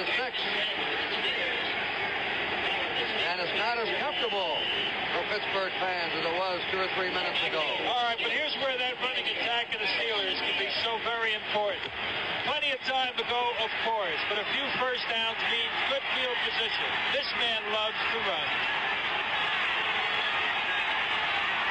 Bradshaw shuts them down. Oh, yeah. Seaman really rocked Franco Harris. What a difference a touchdown makes. That's right. Is he playing football, though? That man, 88, and that man, 50, Jeff Seaman. They've been the Viking defense today, Seaman and Page. No gain. Steelers ball on their 34. Remember, they're going against a strong wind in the fourth period. Second down 10. Stallworth and Swan to the right receiver. Flyer and Harris have gone all the way as running back. Coming back. Here's a big gain over the 40.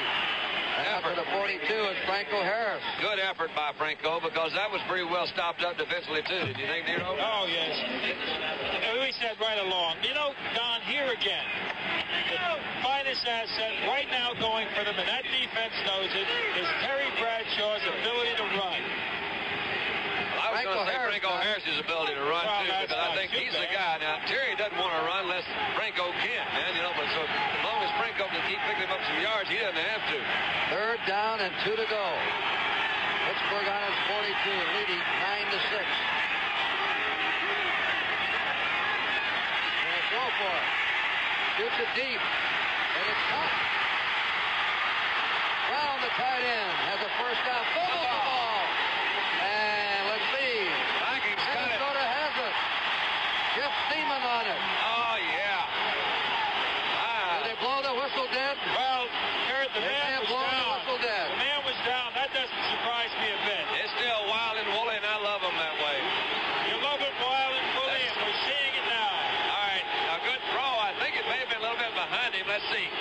come back a little bit, but they're still over. Is that Krause? No, that's right there.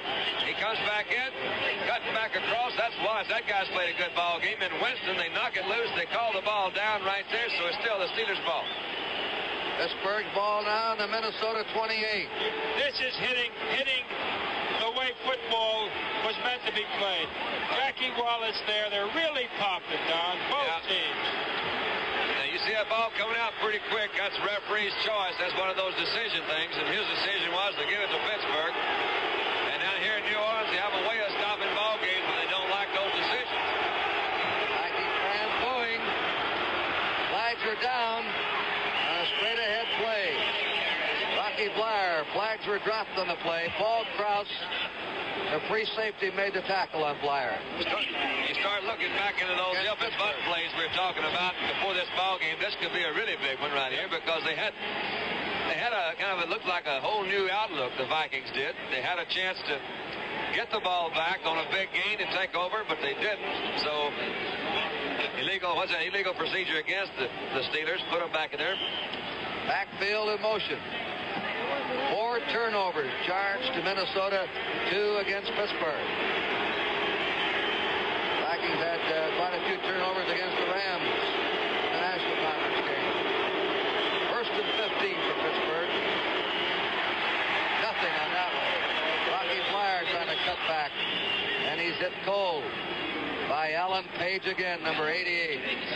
A power tackle who had a son born to the Pages and on a critical list for 3 days, named Justin Mark. Nearly lost his baby boy, but he's all right now. Lynn Swan has been exciting all year. We haven't seen much of him. We may see something of him. He's number 88. He's at the top of your screen. A little over 8 minutes to play. Pittsburgh ahead 9-6. Bleier, big hole, 20, loose for first down. All right. Paul Krause with a dropping there. They ripped it open for him that time. All the way to the Steelers. Whenever you think about that. All right, here it is. Take it, Donald. Nero, it's just that you hit them where they ain't. That's the thing they've been keying on is Harris all day. And Bleier had a good game against Oakland last week. Huge hole in there. Cobb's coming out in front of him. Krause, when you know the safety's making tackles, you know you have some trouble up front. As you do. This is a 50-yard drive now that Pittsburgh has going. First down in the Vikings 16.5. Time moving in favor of Pittsburgh. They're hit 9-6. Cutback play. And Franco Harris, who's approaching Larry Sonka's all-time Super Bowl rushing record of 145 yards. Which I bet he's not thinking about. Let's see now. Franco has 138. 138. How many attempts do we have? I think Zonka did it in some 33 attempts, which He's was also 28 times. Okay. 28 carries for Franco. You've got both of them going. Under 7 minutes. On the 12-yard line of the Vikings. Second down, 6 to go. This drive started on the Pittsburgh 34. Bradshaw's been a cool one today. That play is about a yard gain. Franco Harris again.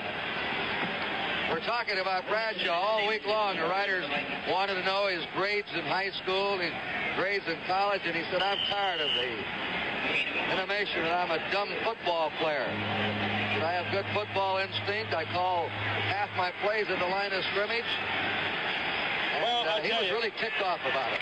Don't blame him. Big series. The Vikings know they've got to stop it, and if they do, it could be very exciting. We're approaching 6 minutes remaining. 9-6, the Steelers ahead. They have a third down. 5. And a throw. He shoots it. He completes it. And he hits Rocky Bleier just short of the 5. Krause tackles him. First and goal to go for the Steelers. Well, I think he really looked over his defense real well. You see he's getting plenty of time to throw, and that really is the key. That's what Grant hasn't had. Bleier came out of the backfield. Krause was the first one to get him. Nobody was there, but he had time to look at him and time to throw. You know, Krause might be one of the leading tacklers today, too. Yeah, and it's not by his own design. Bradshaw is 8 out of 13. Super. He's come up with some big tosses. Most of the time he's relied on the powerful ground game the Steelers have had. Webster's in at center now. Swan is out. There's the ball. Right through the middle. Straight ahead they go on that quick dive tackle play to Franco Harris, who's now trying to get his 7th touchdown in postseason competition. Winston and Seaman brought him down on the 3-yard line of the Vikings. 2nd down, 3 to go for a touchdown. 42 years of waiting, Kurt. Under 5 minutes. I know our Rooney somewhere is chomping on that cigar and thinking what a long wait it's been. This touchdown could ice it. What a drive the Steelers have put on after they had a punt block. The Vikings got a touchdown. They come from their own 34 to the Viking 3. Lyon, Harris set behind Bradshaw. He checks everything. Gives the ball to Harris. Harris is stopped at the 4-yard line. And Wallace. Jackie Wallace again, the right cornerback. He's coming up, Kurt. He's really done it well. You got Seaman coming from the inside. Wallace closed him out from the outside. They say you win it in the trenches. There's Marshall. Look at Marshall taking down Blyer. He made Cobb jump up. Could break that momentum, that the movement of it, the timing. And there's Seaman and Wallace and Page is coming in there. Good defensive move there. John Stallworth has replaced Lynn Swan as a wide receiver. Now it's 3rd and 4 for a Steeler touchdown. Field goal kicker Roy Durilla, number 10. 9-6, Steelers ahead. 3:40 to go. Let's see if they run or pass for it. This drive has used a lot of time. There's a rollout. Bradshaw fires. A touchdown. Larry Brown, the tight end. Bradshaw to Brown. A 66-yard drive by the Steelers, who surged right back. From the ground level, you're going to see a great move, I think, by Bradshaw. He put the pressure on him on the outside, rolled out. Here he goes. He has the option of running and throwing. Cobb falls down, which could be a handicap to him. You'll see Seaman running over. Bradshaw stops and drills this thing right in the middle of Brown. He found his opening back in the middle there. Strauss is too late. Bradshaw's been booed for 5 years in Pittsburgh. He has come into his own the last month. 3:31 to go. He lost his job in preseason. He had a sore arm. The young Gillum, a brilliant passer, Joe Gillum. That was a good play, Kurt. That thing rolling out. There was an instant there where it looked like he should run. You never know until you're down there. He used, obviously, the right decision. He saw Brown break loose in the middle and hit him wide open. That's a sign of poise. Now, another day, he might have run, but he had that ability to look at that defense very calmly and picked out the man. You see Joe Green and Terry Bradshaw grass pans there. Everybody loves everybody when you win. 15-6 now. Steelers ahead. The point by Durilla. Wallen spots it. Up. And the kick is good. That drive, 11 plays, consumed a lot of time, and now puts the Steelers 10 points ahead. We'll line up for the kickoff to score. Pittsburgh 16, Minnesota 6.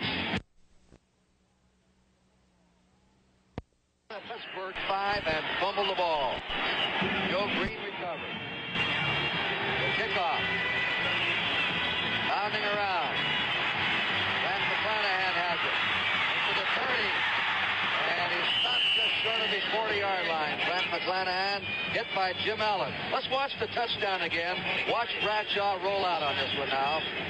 You have to respect his running ability, because he can take off and tear for that flag. Well, you got a good block on Winston on the outside. Right here's the point. He made Seaman come up, number 50. That's the guy he had to work off of. That gave him the lane right through to Brown. You're right, he really drilled it. Yep, he drilled it right in there. That was hard one to defense against. Vikings ball on their 39. Targeting, going deep to Gilliam. Intercepted by Mike Wagner. Wagner's at the 40. At the 50, still going. And is down on the Minnesota 41-yard line. Rod.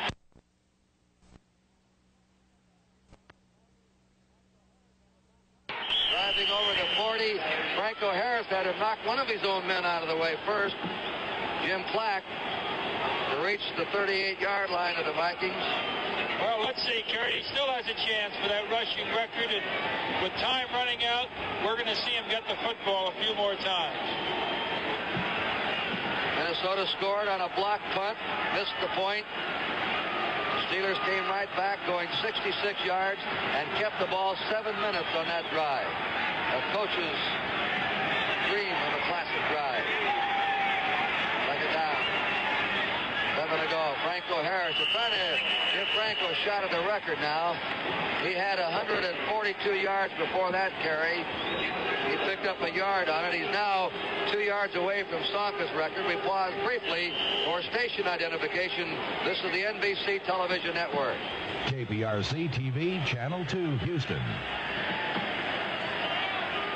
Franco Harris.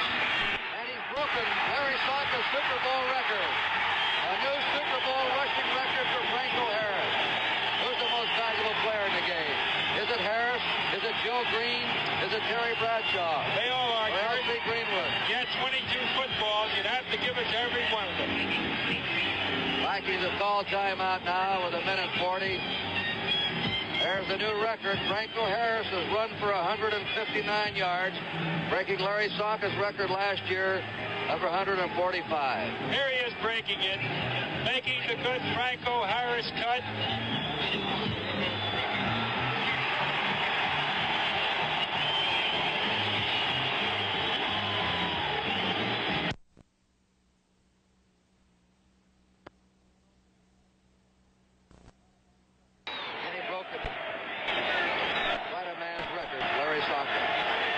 Officially 158 yards. First down. The Steelers ahead, 16 to 6. Steeler fans counting it down. Rocky Bleier. Oh, he's been a slugger in the last few weeks for the Steelers. Wally Hilgenberg brought him down. The Vikings playing courageously, just could not get a ground game going. They were stopped cold on the ground. Chuck Noll about to realize the greatest moment of his life, winning the Super Bowl. A buff on classical music, good wines. The clock is moving with 1:05 to go, and the Vikings will set a Super Bowl record, their third loss in Super Bowl history. But they've been here 3 of the last 6 years. Here it is to Lynn Swan. He's down by Carl Eller on a flanker reverse. Clock is moving. We want to thank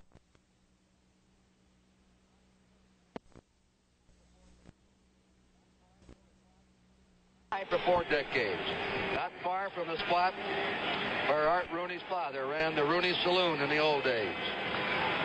Always has that cigar jutting out of his jaw, and he's a soft touch. 51 seconds to go. His son, Dan Rooney, is the general manager. He walks to Riverfront Stadium. He's a great Pittsburgh Pirate baseball fan. Rocky Bleier carrying the ball. Art Rooney probably sees more Pirate baseball games than the other fan. He just loves sports. He was quite a center fielder.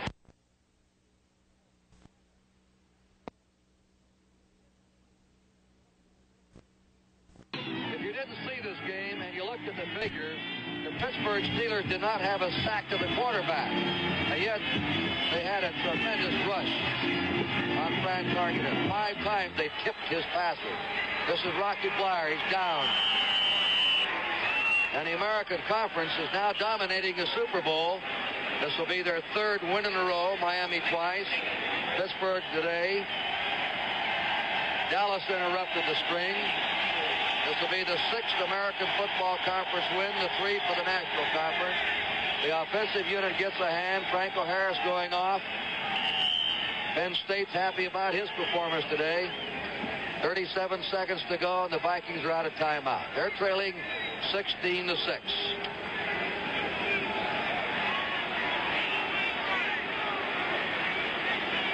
Imagine after the game, Frank Tarkenton might say it's his toughest pass rushes he ever faced, even though he wasn't sacked. He's trying to throw it to Dave Osborne. Tarkenton now has 10 out of 24.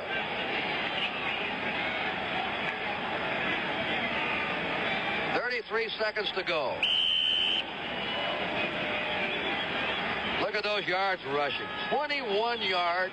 They've held Minnesota.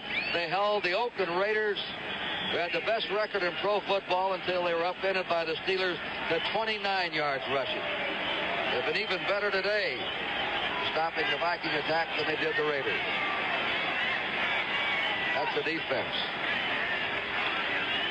There's the flare out on a screen. It's Oscar Reed who's now in the game, and he's stopped by Lorne Taves, who's filled in for Andy Russell. Frankie Harris says, we're number one, and he's been number one today, the most valuable player. We're down now to 15 seconds to go. The Steeler fans counting it off. The Vikings trying to line up. An awesome physical team were the Steelers today. Up goes Harris. Joe Green. Pittsburgh, the Super Bowl champs. Chuck Knowles up there. Pittsburgh wins it 16-6. Chuck Knowles being carried off.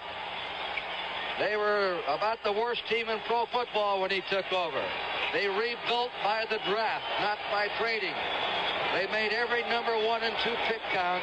They're still a very young team. I would say their best years are ahead of them. A team that may not have even reached its peak, that just started to come into its own in the last 6 weeks of this season. And the future opponents are going to have some trouble. To the Vikings, another bitter loss for them, but their organization has been here 3 times now in the last 6 years.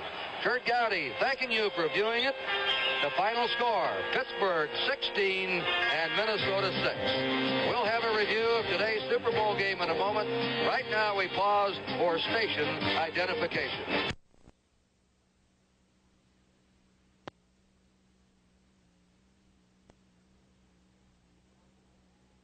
Outside the stadium, but this is where the players pass through to get to the dressing rooms, right?